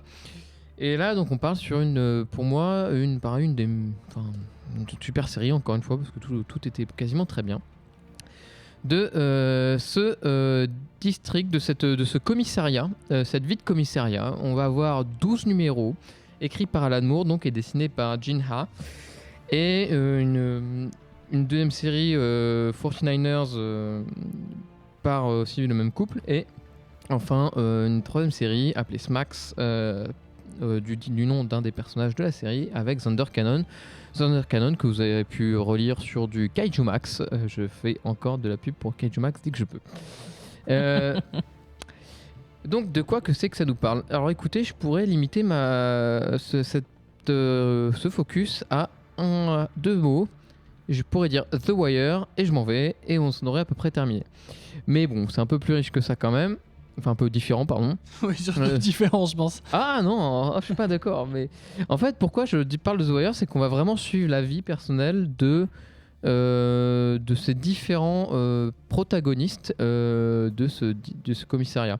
Donc on va avoir une intrigue de fond qui va être une intrigue en fait qui va servir de prétexte à nous parler de la ville et de cette ville fictive où tout le monde est un super-héros et personne. C'est-à-dire que ce commissariat, ils sont tous des super-héros, enfin en tout cas avec des pouvoirs, et la population l'est aussi sous certaines limites. Et le but évidemment, c'est un peu revenir sur le Who Watches the Watchmen, un peu d'une certaine manière, sauf que là en fait, le côté super-héros, en fait on s'en fout un peu, ça nous permet juste d'avoir des situations un peu rigolotes, un peu dramatiques, un peu curieuse, et s'amuser en fait à rajouter plein de choses dans ce monde-là pour parler en fait du monde d'aujourd'hui. Enfin, encore une fois, c'est sorti à la même période que je crois que The Wire en plus à l'époque du début de The Wire. Donc il y a vraiment une espèce d'infusion à cette époque-là sur le côté sériel aussi de ça. C'est-à-dire c'est vraiment un côté très très série particulier, parce qu'un numéro on va suivre la vie d'un personnage, puis d'un autre, on va suivre cette enquête, mais en même temps on va suivre l'histoire d'amour de l'un puis de l'autre, et on y est introduit via un personnage qui s'appelle Robin Toy Box Slinger. Alors elle c'est la petite nouvelle du commissariat, elle arrive toute pimpante. Et elle arrive, son pouvoir, elle, concrètement, c'est d'utiliser des boîtes à jouets pour divers et variés pour arrêter les criminels, concrètement. Et ça va être un peu notre point d'entrée dans ce commissariat où ces gens se connaissent, où d'anciens... on a cet grand officier Smax, très taciturne, grand bleu, avec un énorme truc au pouvoir, un énorme laser qui sort de son torse, qui, lui, on apprend qui va être son nouveau partenaire, Robin. Qui, lui, en l'occurrence, pourquoi son nouveau partenaire? Parce que son ancien partenaire est décédé. On ne l'évoquera pas trop, mais on verra son ancien partenaire pendant un rêve de Smax. Et on va aussi découvrir d'autres personnages, qui le synesthésie. Donc si vous savez pas ce que c'est la synesthésie, ça parle pour nom, mais c'est avoir un mélange d'essence concrètement. C'est au lieu on sent une musique, on va entendre une odeur, ce genre de choses. Et c'est donc c'est plus là. On va voir l'officer Dwayne qui est un pistolero. On va voir alors les grades, je les ai plus tous en tête. On a le commissaire, le machin, le lieutenant, etc. On va voir un chien super intelligent qui est dans un costume d'exosquelette, qui lui a un arc que je trouve génial. C'est on a un autre personnage aussi, j'ai perdu son nom à ce personnage-là, qui en fait se balade nu derrière son costume, mais personne ne le sait parce que son costume est violet, multicolore. En fait, tous les humains ne voient pas qu'elle est vraiment nue via les couleurs. Et lui, un chien, vu que c'est un chien, et les chiens ne voient pas les couleurs, ils voient en noir et blanc. Du coup, moi, une remarque, et elle attend quelqu'un d'autre qui dit, mais les chiens, tu sais qu'ils ne voient pas la couleur. Et elle va se dire, quoi ? Mais tu m'as jamais dit que tu me voyais à poil depuis tout ce temps-là, espèce de connard ! Et donc en fait, elle lui fout une grosse tarte et puis lui dit, mais écoute, je suis un chien, je suis pas attiré par les humaines, calme-toi et tout. Ce qui sera démenti quelques numéros plus tard. Et puis là, le drame. Et puis le drame, parce que quelques numéros plus tard, il sortira qu'une humaine. Enfin bref. En fait, on a tout ce contexte un peu de vie globale et de jouer avec les presets de chacun de nos personnages. On a un mec qui va jouer l'électricité qui est un espèce de policier semi-nazi. En fait, on a aussi ces aspects politiques de ces personnages qui sont dans la société, qui viennent de la société civile, et ceux qui sont policiers vraiment, avec ces idées, les civils c'est tous des connards, c'est tous des criminels, enfin avec cette polarisation qu'on a encore aujourd'hui est aussi ACAB. Voilà le fameux ACAB qui pourrait être aussi exprimé dans ce comics là. Alors je tourne beaucoup autour du pot parce qu'en fait l'intrigue elle est très complexe, elle est très large, c'est hyper bavard mais dans le bon sens, ça parle toujours pour raconter des choses. C'est 12 numéros très très denses et ça va toujours nous parler d'un truc. Maintenant, de quoi ça nous parle globalement, il y a comme deux histoires de fond qui se rejoignent. On a l'histoire d'une drogue en gros, où on a le début commence par notre équipe qui arrive à une usine à drogue, enfin un endroit pour faire de la drogue, et qui va capturer un professeur Gromolko qui est en fait un des fondateurs de la ville en fait, mais qui est aussi un espèce d'ancien nazi aussi d'ailleurs.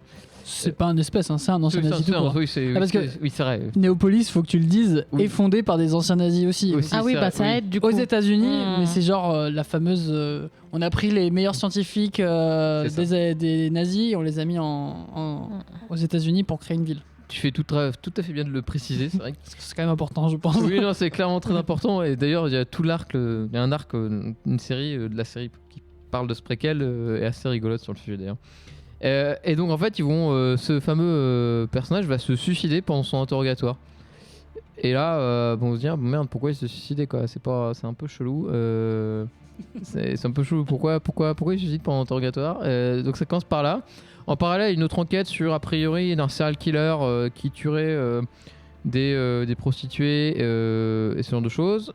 Sauf qu'en fait, il se trouve que ils vont vite la capturer et la capture. Enfin, je veux pas trop spoiler non plus, mais il se trouve que c'est elle-même une ancienne super-héros et prostituée qui est la tueuse. Et actrice porno. Actrice porno, c'est surtout ça. Actrice porno et ancienne membre d'un parti de super-héros. Voilà, c'est ça. Donc avec tout un passif hyper large comme ça. Je veux dire, c'est pas random personnage comme ça. Le personnage a une vie. En fait, tous les personnages ont des vies avant, ont des vies en ce moment et ont des projets futurs.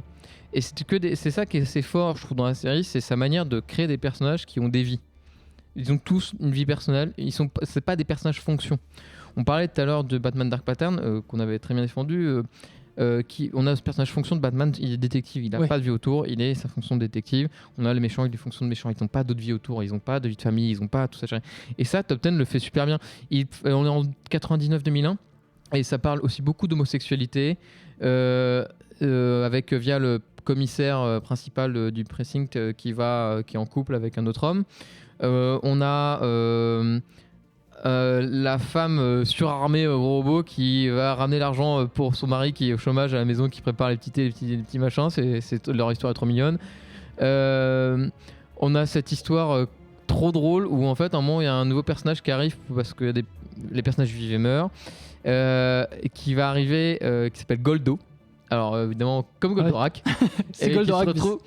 Et il est super malin. Tout le monde croit c'est un robot un peu con machin, mais en fait il est turbo intelligent et en fait il sait utiliser l'image de lui-même que les gens ont des robots il va utiliser l'image que les gens ont de lui enfin il y a tout cet aspect de à contre-exemple, enfin il va à contre-pied toute cette partie-là, genre comment est-ce qu'il va gérer. À un moment il y a une scène qui est ultra drôle, il va dire je suis le policier, je dois communiquer avec le méchant pour l'empêcher de faire une connerie. Alors il commence à dérouler un speech et puis il fait genre il découle un speech pour que le mec se dise bah non j'ai aucune chance, faut que je me rende. Et puis donc il fait un speech et puis le méchant commence à se dire non vous m'aurez jamais, je vais me suicider à la place. Et puis après il fait mission accomplie, c'était le but. Tu vois en fait son but tu vois attends, c'est j'ai essayé d'empêcher le criminel, de faire du mal, il s'est suicidé. Maintenant j'ai bien fait, maintenant voilà. Et dans le rapport je pourrais mettre ça, mais à la fin en fait il aura juste forcé à se suicider parce qu'il connaît très bien la mécanique humaine et leur manière de penser. Du coup c'est hyper drôle. Enfin il y a plein de moments hilarants comme ça. Et on va dire en fait ces deux enquêtes un peu de cette tueuse de prostituées et de pourquoi ces histoires de drogue dans ce nazi se rejoignent sur des conflits politico enfin voilà pour des raisons politico-économiques pareil hein.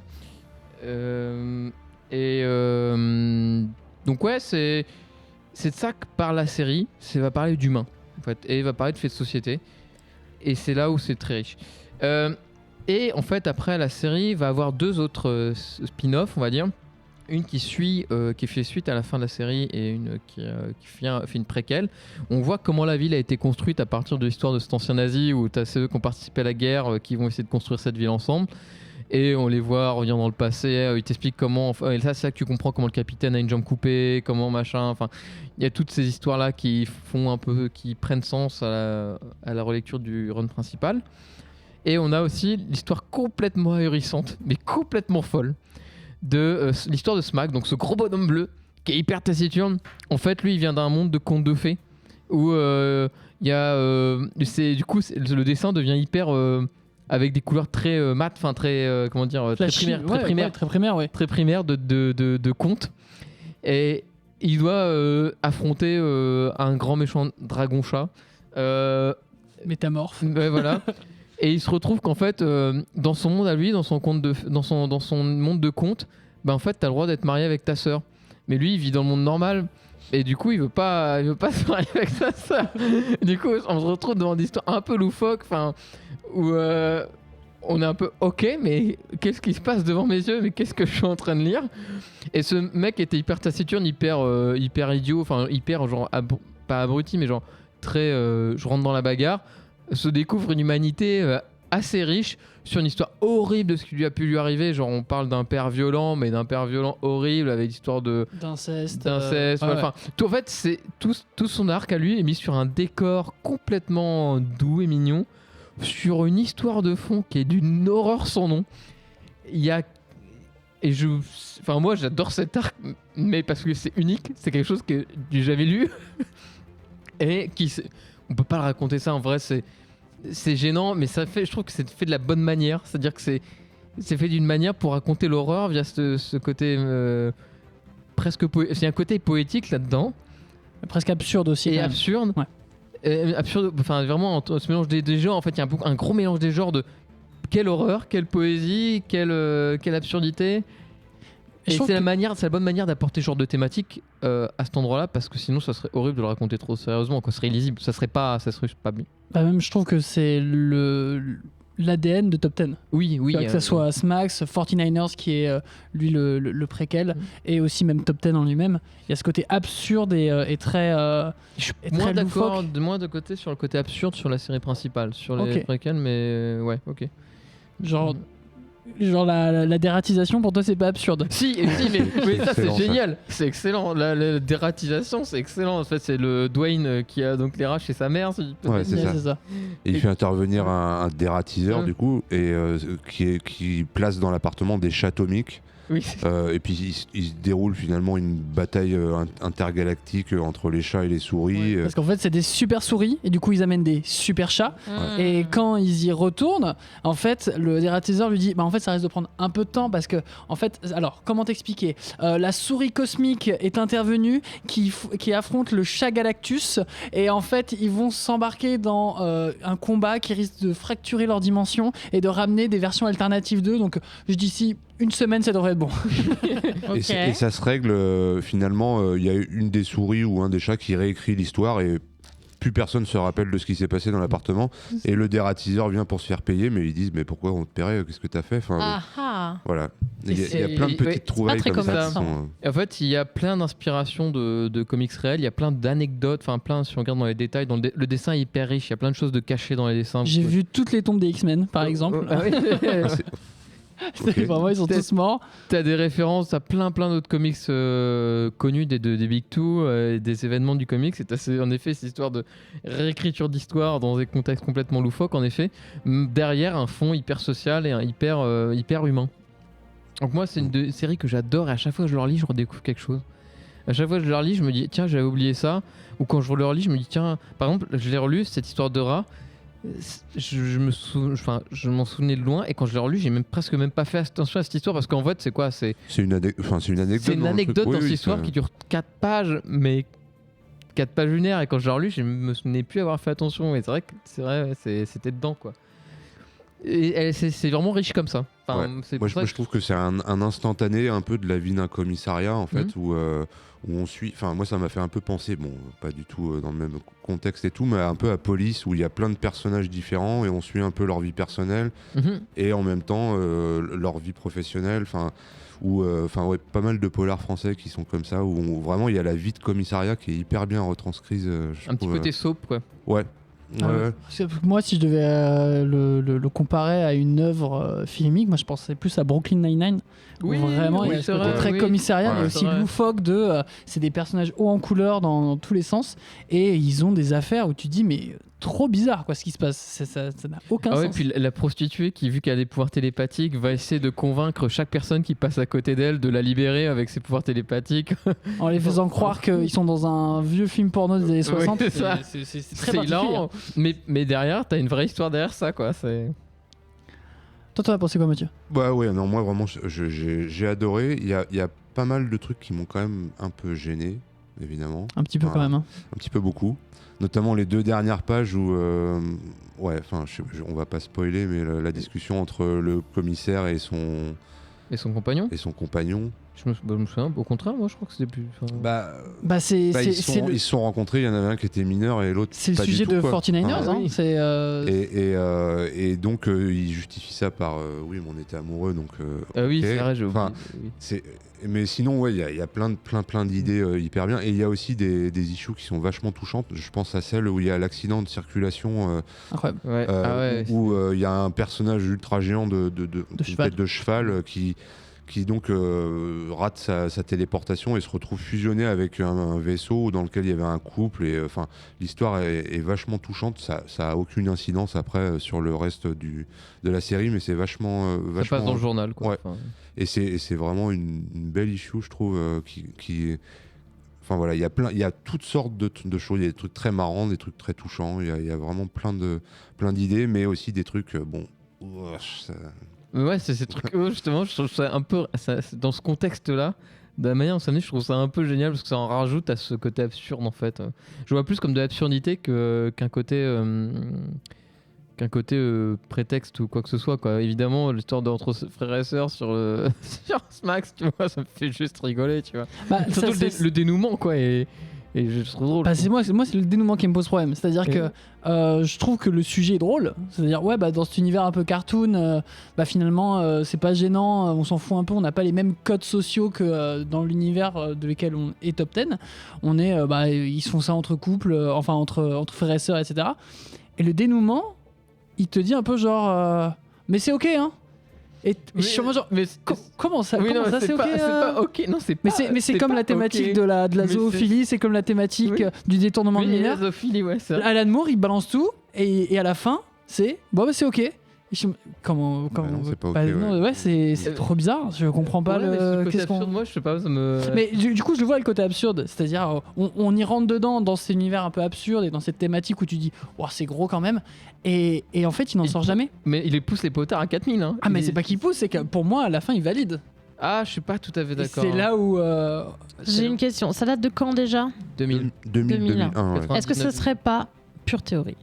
Une provocation suite à absolument tout ce qu'on peut reprocher à C'est l'œuvre plus ça, d'Alan hein. Moore en termes de dépassement des codes sociaux, voire de la loi. C'est plus l'amour et la sexualité, il aime bien l'aborder comme ça et jouer avec ce genre de choses, quoi. Il a toujours joué avec ça. Non, mais là, tu dis que c'est un Mais- peu tourné en drôle ou quoi que ce soit, parce que, enfin, Oui, j'ai pas clairement, tout lu d'Alan enfin, Moore, c'est- mais ses œuvres, on va dire dans les années 80 et compagnie, c'est c'est c'est viol et grave, compagnie. Oui, mais c'est c'est- serious business. Oui, sérieusement. Là, ça a l'air d'être grave, mais tourné en dérision. Donc, je me demande si effectivement, ça serait pas genre un pied de nez à tout ce qu'on aurait pu dire Il sur y a ce sujet. il y a un côté mai 68 en fait pour moi dans ce truc-là. En fait, dans le Leur comics, libération Ouais. des mœurs, Un peu etc. trop, clairement. Mm. un peu trop, mais c'est l'absurdité fait que ça passe en fait, t'en rigoles. Enfin, Mm. Visiblement, pas de- tout le monde en rigole pas. oui, non, clairement pas en effet, mais Bah, pour moi, j'ai rarement autant ri devant un comics que Top 10. Vraiment, la dératisation me fait mourir de rire. Il y a des trucs qui sont en background qui sont absolument ahurissants. Il n'y a pas de logique. Tu as des mélanges d'aliens, de zombies, de combat de gladiateurs. de combat gladiateur. Enfin, je veux dire, l'univers n'a pas de logique. C'est vraiment un fourre-tout. Il y a pas, tu peux pas essayer de trouver un truc qui dit ah oui. De toute façon, il tente même pas là de il s'en fout. C'est vraiment un gloubi-goulba de. Il n'y a pas de fil rouge en fait. Si. Si, mais quand je veux même. dire, l'univers n'a pas de Il y a des limitations. voilà, de limitation. Ok. Tu veux un truc magique? Tiens, il y a de la magie. Tu veux un truc robotique science? Tiens, il y en a. En fait, les deux fonctionnent ensemble. D'accord. Tu as un robot, il y a des gros robots. Exactement. Ça aborde aussi un peu le racisme aussi avec les, Ah bah les ouais, ça, robots énormément. Bien sûr. qu'ils appellent les métallos. Et, où Même avec vraiment- 49ers où en fait t'as une vague d'immigration roumaine. Bon, ils sont incarnés par des vampires, mais en fait ils sont de base ils sont juste insultés. Dès qu'ils arrivent, ils sont insultés ou même mal parlés pour ce qu'ils sont.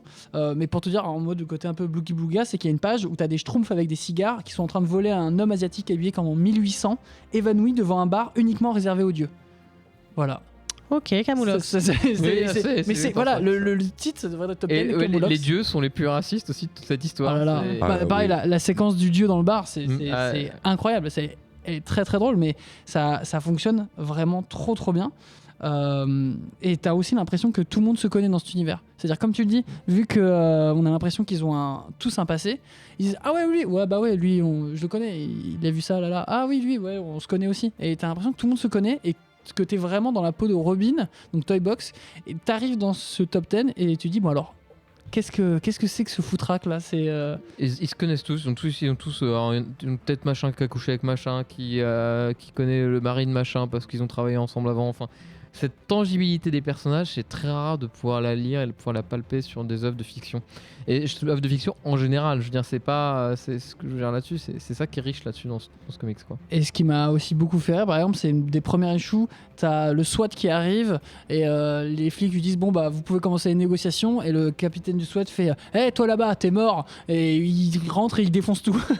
Et il y a vraiment aucune négociation et t'es en mode, mais c'est juste des bourrins en fait, ça n'a aucun sens. Et Smax ça en fait vraiment l'exemple type, c'est Ouais, que c'est vraiment, il a vraiment une évolution dans le personnage. C'est que dans Top 10, c'est vraiment un gros bourrin qui va au contact de Robin un peu discuter et délier un peu ses sentiments. Et dans Smax, vraiment, il se retrouve dans un univers qu'il déteste mais qui est familier. Et là, bon, là, je le trouve un peu plus agaçant. Il devient un petit peu trop humain à mon goût. Vraiment. Il commence à s'ouvrir sur les 2-3 dernières issues de la série principale où il devient un peu plus humain et il s'occupe du père de Robin quand elle est à l'hôpital et tout. Enfin, Bah, il a failli perdre il a failli perdre sa coéquipière quoi, sachant qu'il a déjà perdu un coéquipier auparavant et c'est pour ça qu'il est aussi taciturne au début, c'est qu'il a peur de se créer des relations quoi.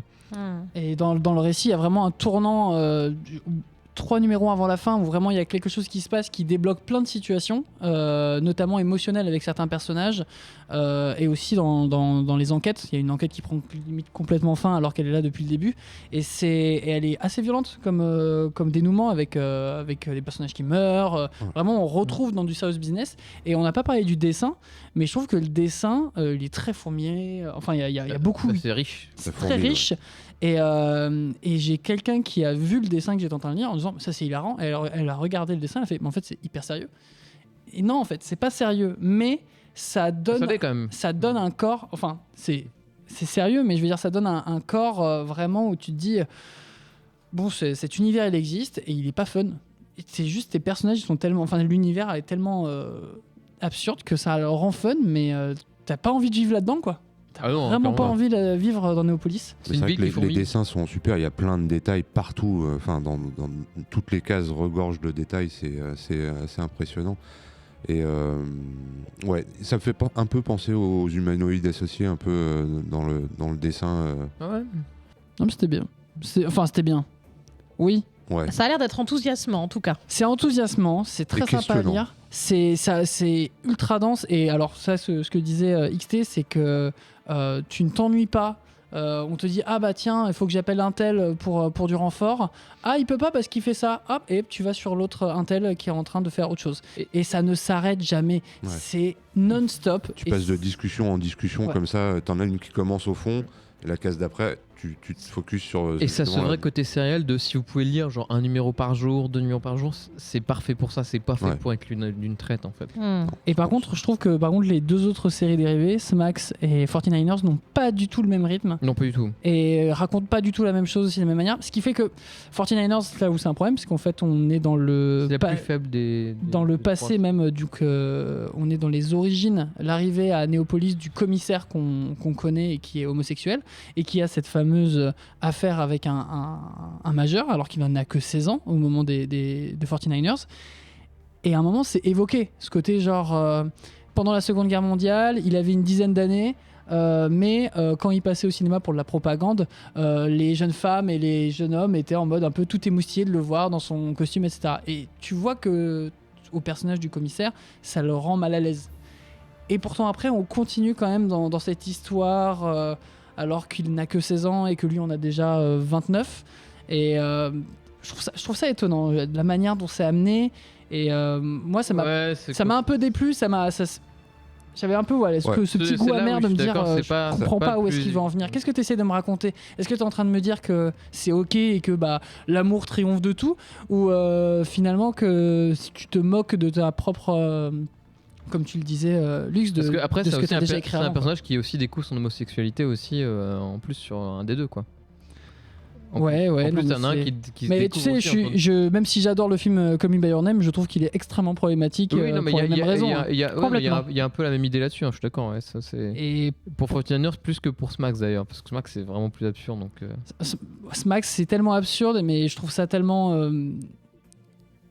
Il le valide tellement ce qui est en train de se passer que je suis en train de me dire. ouais, je sais pas, je pense pas, il y a tellement d'horreur c'est autour. Enfin, bon. Ouais, je sais pas, je sais pas trop. Je sais pas trop. Il dit tout et son contraire, ce qui fait que le message est finalement brouillé, en notamment, et puis, c'est ça qui est quand même assez fou, uniquement sur ces thématiques autour de la sexualité. Oui, Parce que ça, sur les c'est autres ça. thématiques, sur les nazis, etc., alors là, Ouais. ils s'embêtent pas. Hein. Ah non, là c'est clair. Oui, Là, il c'est est clair. très Par ambigu contre, sur- dès que ça touche sur la sexualité, c'est ambigu. Mais Et ça a toujours été Alan Moore pour le coup. Oui. Ça, c'est aucun doute là-dessus. Oui, mais c'est pas parce que ça a toujours été le cas que c'est bien. Ah non, pas du tout. Non, ce que je veux dire, c'est que c'est toujours l'ambiguïté. Mais oui. Toujours l'ambiguïté, Ouais, a toujours ouais, été dans Tu ses vois, œuvres. c'est c'est ce qui me fait poser la question de est-ce que j'ai envie d'un top 10 dans ma bibliothèque. D'un côté, oui, parce que j'ai pris un pied monstre et ça se lit très très bien. Et à redécouvrir, je pense, au bout de 1-2 ans après l'avoir lu, je pense que tu te régales. Tu te régales à chaque fois. Mais est-ce que j'ai envie d'avoir cette ambiguïté-là dans mon ensemble? Je ne sais pas. Bah écoute, c'est un choix, j'ai presque envie de dire moral, qui s'offre à chacun. Et puis voilà. Mais ça, ce sont des questions un petit peu politiques, j'ai envie de dire, qui sont très actuelles. Disons que ce sont des questions qu'on se posait moins il y a quelques années, voire de nombreuses Il années. y a 25 ans. Par exemple, quand ça a été par exemple publié. Donc Est-ce que ça a eu voilà. Donc pour le 9/11? moment, chacun vaut midi à sa Oui, porte ça a eu 2 Eisner, avec je ses crois. arguments. Ouais. Bref, bon, cela dit, ça a l'air de vous avoir plutôt emballé, au moins sur sur l'originalité de l'histoire, etc. Donc voilà. Donc, chers auditeurs, chères auditrices, si ça vous intéresse, où est-ce que ça peut se trouver? C'est des Urban Ouais. en un gros volume. Très gros volume de 650 pages. je crois. Ah, donc genre pas pratique à porter sur les Mais genoux quand il tu lis au existe. lit. Non, il y a la série principale, les 12 numéros en nomade chez Urban, je crois. Ah, c'est pas En mal. Ah, ça, nomade, c'est bien, vrai qu'ils ça. l'ont fait en nomade. Ouais, ils l'ont fait en nomade. Ah, c'est bien, c'est Donc, pratique les nomades. c'est plus très petit. accessible. Ouais. Ah, parce que Mathieu a emporté le gros là. Ouais. Et maintenant, il a une scoliose. Ça tombe bien, il me manquait une brique pour faire un mur. Très bien, je crois qu'on va pouvoir passer à la suite de l'émission.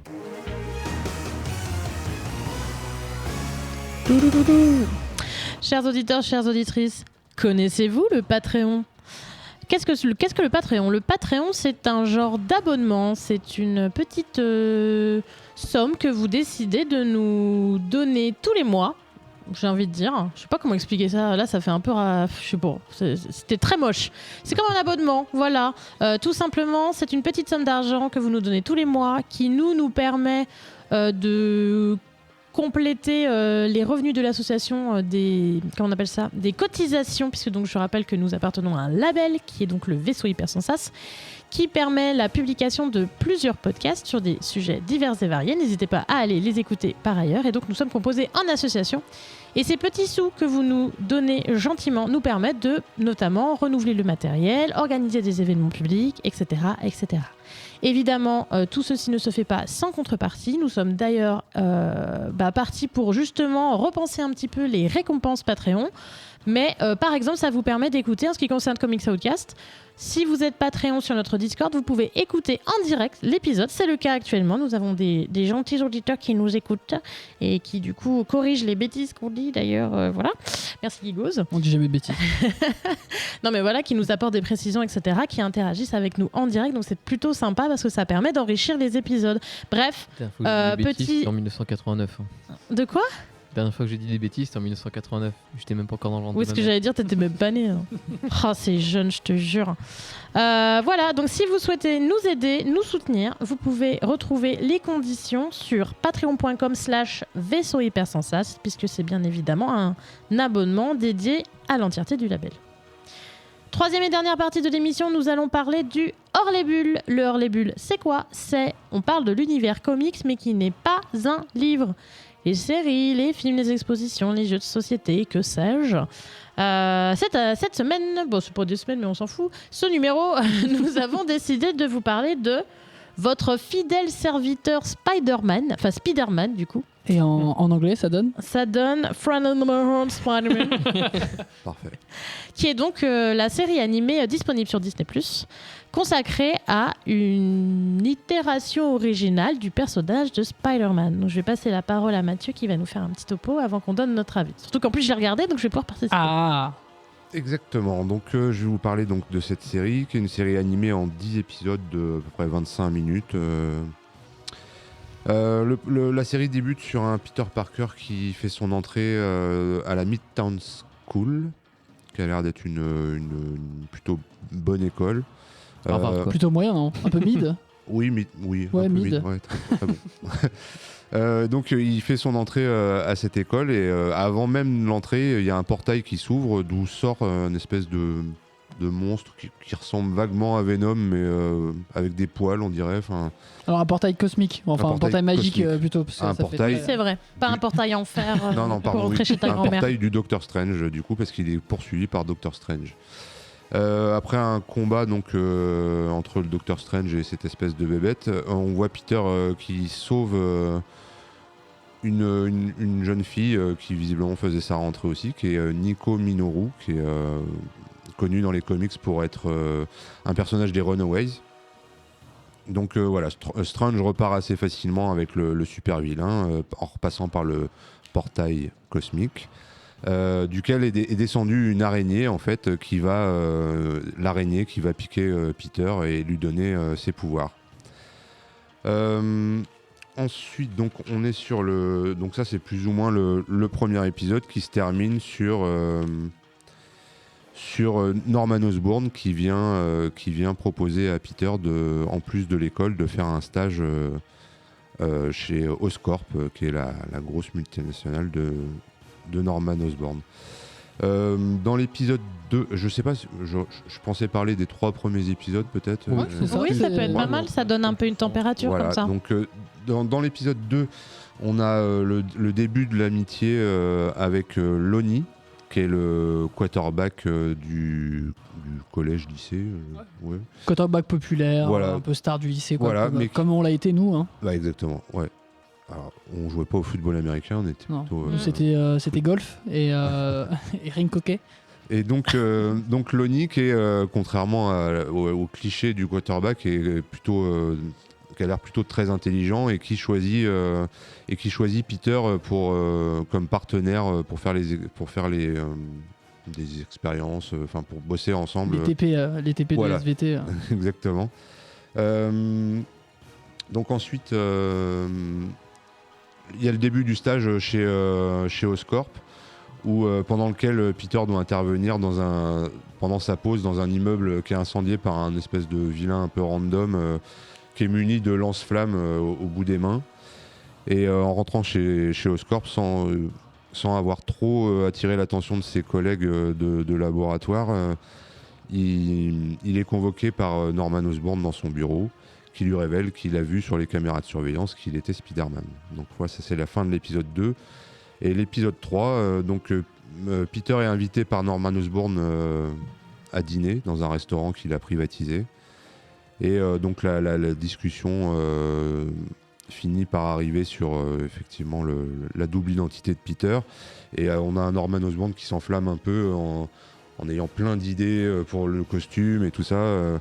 Et en face, un Peter qui est pas très enthousiaste à l'idée de travailler avec lui, qui a plutôt envie de faire ça de son côté et de pas mêler quelqu'un d'autre à sa deuxième vie. Donc voilà. Ensuite, Peter intervient dans un braquage où il y a 2 malfrats qui sont équipés pour l'un de jambes bioniques et pour l'autre de bras bioniques. Et il a beaucoup de mal dans ce combat avant l'intervention de Norman Osborn qui lui parle via son téléphone qu'il a piraté. Chelou. Easy. Ça ouais. Easy mais chelou. Grâce au conseil d'Osborn, Spider-Man réussit à battre les 2 vilains. Et parallèlement à ça, on a Lonnie, donc le quarterback et nouvel ami de Peter, qui va aller chercher son petit frère qui a été un peu enrôlé dans un gang.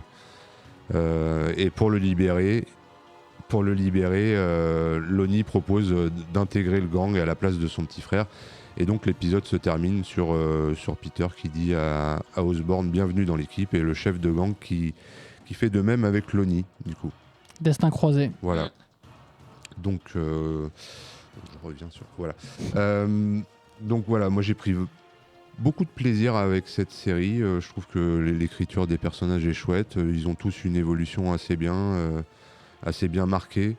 Il y a des différences avec les comics qui fait que ça reste assez frais à regarder, je trouve. Il y a pas de... Il y a un épisode qui m'a un peu gavé, c'est celui avec les différents costumes, qui est un peu long. Ah, j'ai bien aimé. Oh, Il est un peu anecdotique. Mais en vrai, il est très easter egg, quoi. J'aimais pas du tout le choix final. Bon, ça c'est pas grave. Mais j'ai trouvé ça hyper fun, justement, parce qu'en plus, ça fait, je pense, référence à plein de gadgets utilisés dans l'univers de Oscorp dans d'autres comics. D'accord, ok. En fait, et pourtant, Dieu sait que je suis quand même pas hyper calée en Spider-Man. J'ai repéré des clins d'œil partout.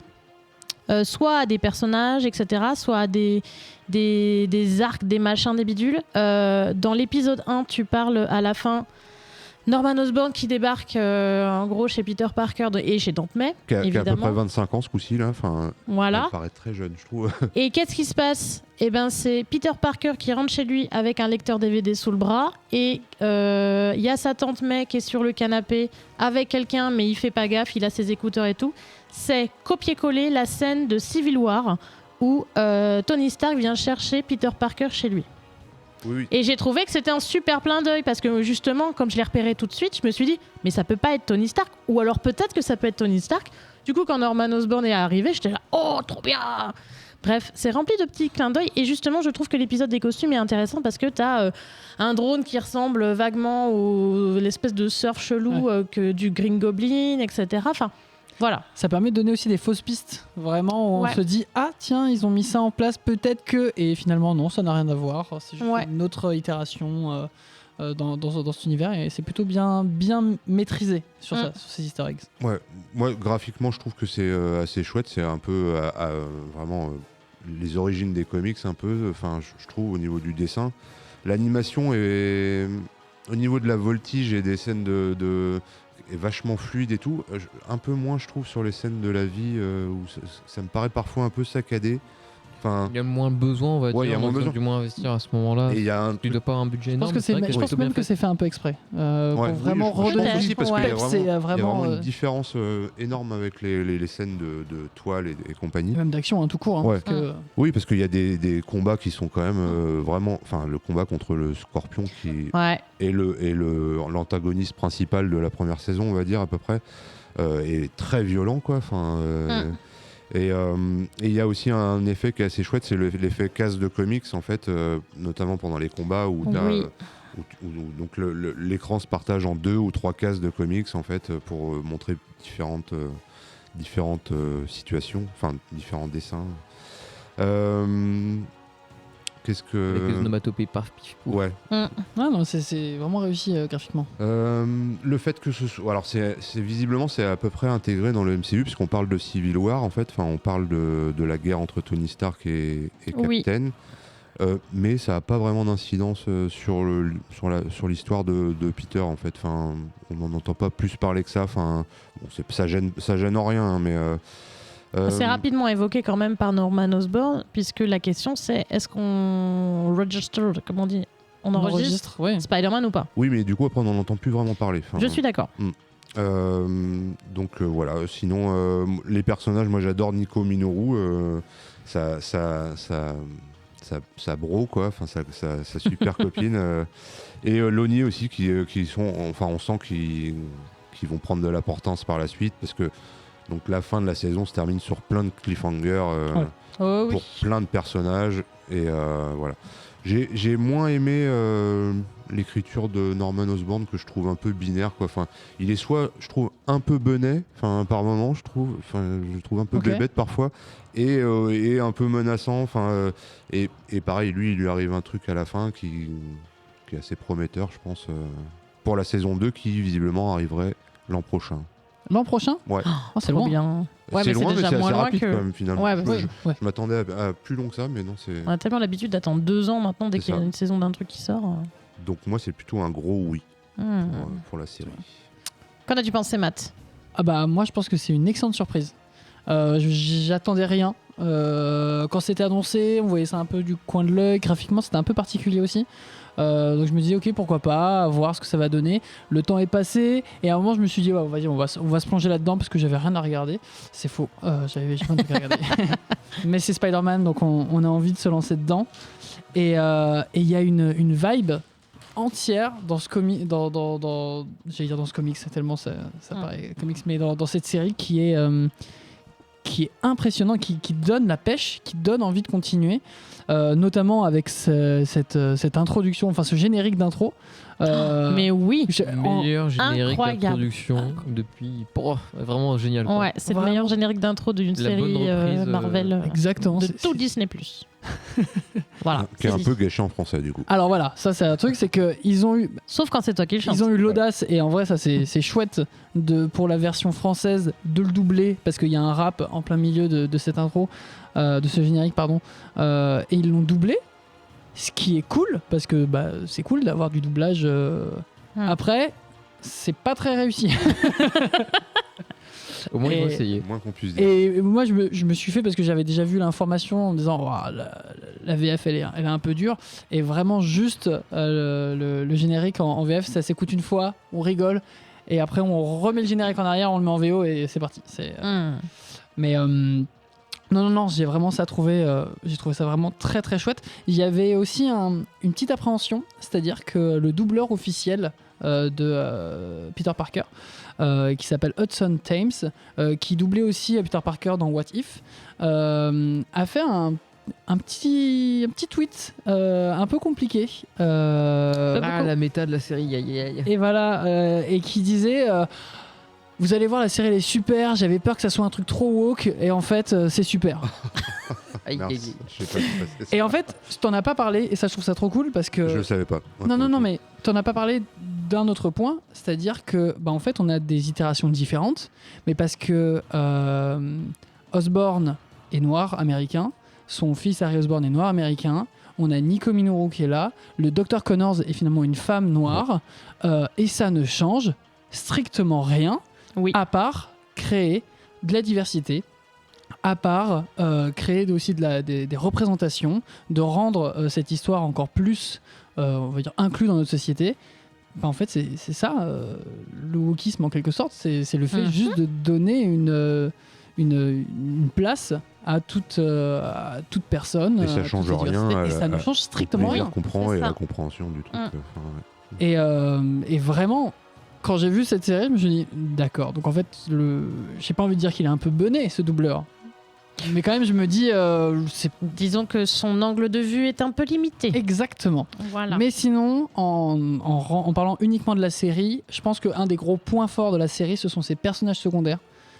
Notamment Lonnie. Il a une trajectoire qui est hyper intéressante.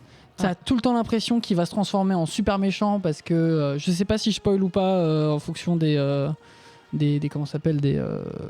comics, mais Lonnie est censé être, c'est le nom, on va dire, civil du super méchant Tombstone.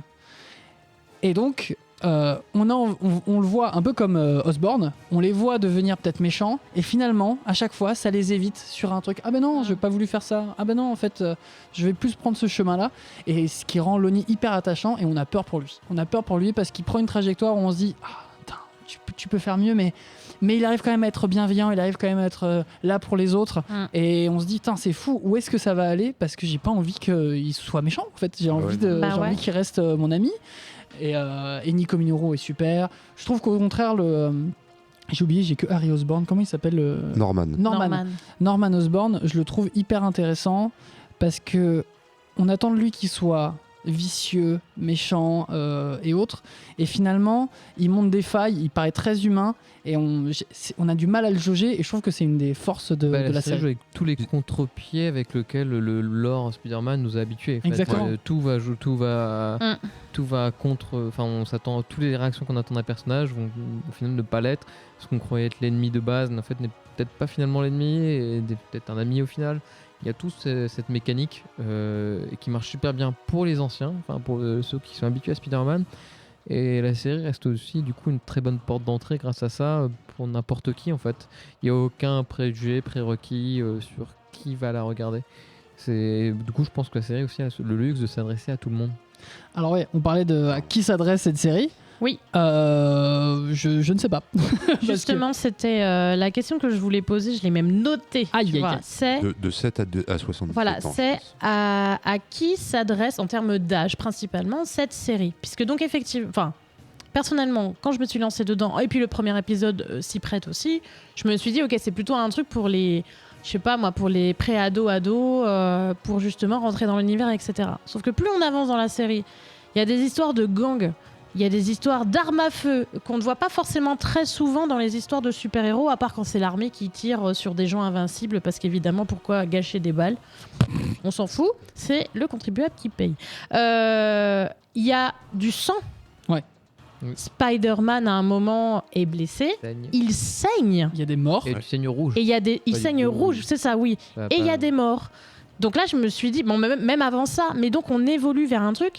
C'est pas que c'est plus du tout pour les enfants, parce qu'il y a des questions de sensibilité personnelle, blablabla. Mais ouais, il y a quand même... Alors, c'est pas un reproche, mais effectivement, je ne sais pas à qui le conseiller, vraiment en termes d'âge, finalement. Ouais, je dirais à partir de 12 ans, je pense que c'est bien. Ouais, je pense. 12 ans, ça peut être bien, parce que vraiment, là, il y a, tu l'as nommé tout à l'heure, la scène avec le combat avec le scorpion. Ah, ça rigole pas. Elle déboîte, mais elle déboîte en termes d'action, en termes de suspense, et vraiment en termes d'atmosphère, c'est lourd, c'est très très lourd. Et vraiment, on arrive à un moment où je me dis, tiens, c'est marrant, j'ai pas vu ça avec les films de Tom Holland. Ouais, on a clairement peur pour lui dans cet épisode, quoi. Ouais. Moi, j'étais en train de faire autre chose un peu à côté, en train de regarder l'épisode, et d'un coup, je me suis recentré sur la télé, et je me suis dit, ah oui, donc là on parle plus de la même chose là. Et je me suis dit, d'accord, ok, là on m'a eu. Ouais, vraiment petit bonbon. En plus, le fait que ça fasse 25 minutes par épisode, ça va vite entre guillemets, donc ça veut dire que il y a quasiment pas de temps mort, sans que ça soit effréné, hein, mais c'est juste que voilà, on a notre épisode de 25 minutes, c'est chouette à caser dans nos vies super busy entre deux trucs, 1 ou 2 épisodes, t'es content, c'est vraiment hyper agréable, même en tant que fan de Spider-Man, ce qui n'est pas forcément mon cas à la base, t'as justement ce côté renouveau Ouais. qui est sympa, qui est intéressant, même si on finit par retrouver des thématiques, sans parler évidemment des personnages, etc., qui sont fidèles à l'univers de Spider-Man et de Marvel en général. C'est... Voilà, moi je suis hyper emballée. XT. Ouais, pareil, enfin, j'ai cette même vision un peu comme vous l'avez écrit, je suis resté un peu silencieux parce que vous en parliez très bien. Comme dit, enfin, pour tout le monde, à peu près, dès qu'on a un peu l'âge de voir du sang à l'image, moi je me suis concentré surtout sur la partie animation que je trouvais vraiment chouette pour certainement un budget qui ne devait certainement pas être très très élevé, et je trouve qu'ils se débrouillent très très bien pour contourner certainement les problématiques de budget qu'ils peuvent avoir. C'est riche en personnages, les personnages qui sont introduits sont bien introduits, ils sont pas faits à la truelle, on a le temps de les comprendre, de les connaître. Ouais, un bon en fait, hein. On est loin sur un chef-d'œuvre, mais je pense que ça pourrait être le chef-d'œuvre d'une personne qui ne connaît pas Spider-Man, qui découvre Spider-Man pour la première fois, ça pourrait être son chef-d'œuvre à lui. Son Spider-Man de cœur, ça pourrait être lui pour quelqu'un de 15 ans qui connaît à peine le personnage. Ah, c'est une excellente porte d'entrée. Et alors, c'est dommage qu'on l'ait pas fait, mais parce que j'y ai pas pensé aussi de vous le dire.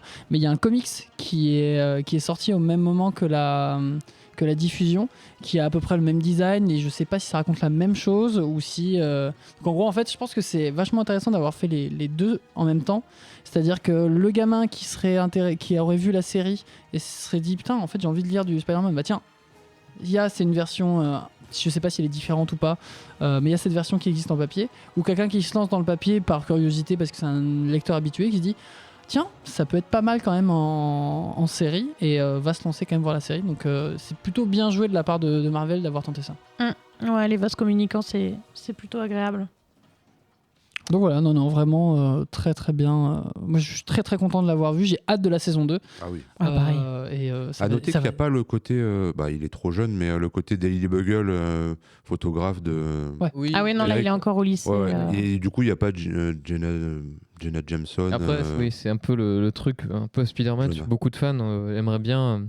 Parce que Daily Bugle, c'est pas ce qu'on a le plus vu dans le Spider-Man, enfin dans les univers audiovisuels de Spider-Man. C'est plus souvent de le voir au lycée, c'est que quand il travaille au Daily Bugle, quoi. Les rares exemples, c'est un peu dans Spider-Man 3, je crois, de Raimi. Dans le Sam Raimi, dans la trilogie Sam Raimi, il est adulte, il travaille au Daily Bugle. Pas le premier, si, des premiers. Bah si, c'est le premier, t'as raison, oui. c'est On mes le parents. voit un peu au lycée, Ouais. et ensuite il est adulte, et puis après il reste adulte. Dans les deux autres, donc Voilà. Et les dans autres, la plutôt au lycée. version MCU/Sony, effectivement, dans le dernier, donc est No Way Home.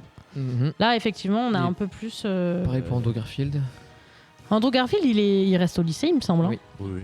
Donc il n'y a pas du tout. Voilà. Donc ouais, c'est aussi le.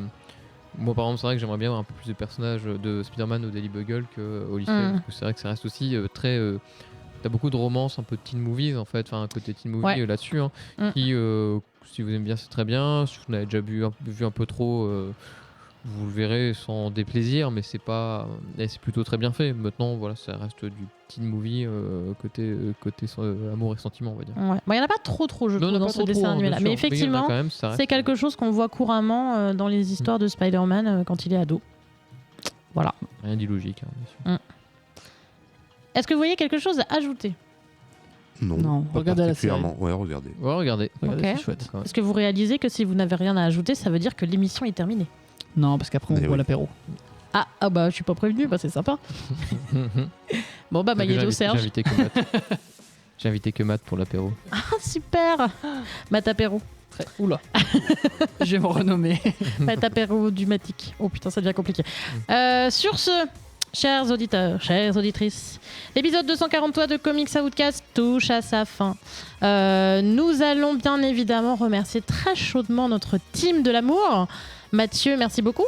Merci à vous. C'était un plaisir. Pardon, j'allais te couper comme une malpropre. Est-ce qu'on peut te retrouver quelque part, réseaux sociaux Sur le Discord, El Ramouche, et sur Blue Sky, El Ramouche, je crois. Il me semble aussi. Oui, je pense. Ok. Pas Parfait. très original. Bah, au moins, on te retrouve au même endroit. Voilà. Enfin, avec le même nom. Ça peut être pratique. Mais on m'appelle pas pareil dans le podcast. C'est parce que tu nous l'as demandé, C'est hein, vrai. mais si un jour tu changes d'avis, tu sais que ça pose pas me de va très problème. bien. C'est parfait. De toute façon, on n'avait pas assez de Mathieu dans l'équipe. Bah oui. Non. Es-tu Et en d'accord, plus des Matt? faux, Mathieu. Oui. Je pense qu'on va bien en parler la prochaine fois. Ça va être sympa. Ah là là là. Merci beaucoup également, Matt. De rien. Je suis très content d'avoir fait cette première avec Mathieu.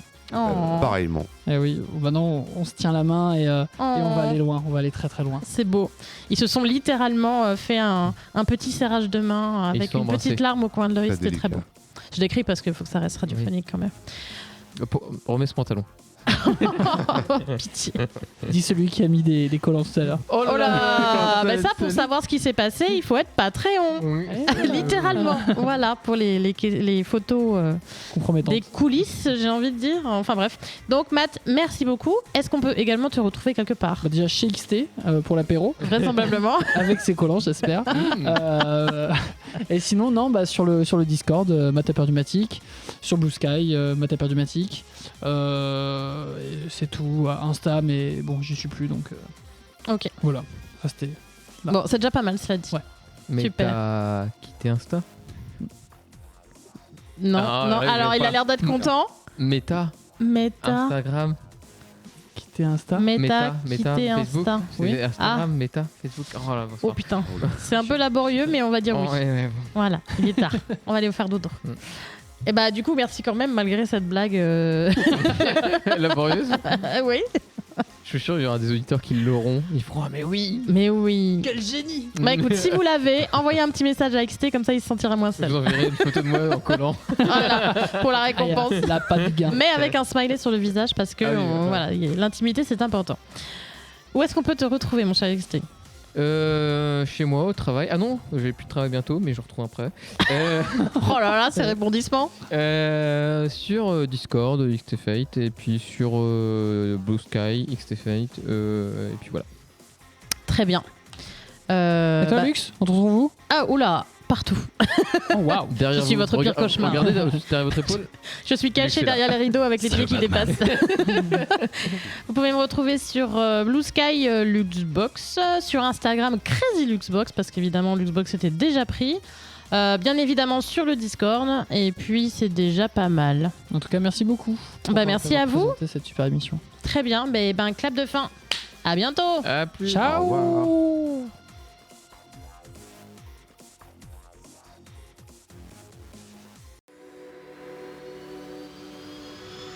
Fin de transmission.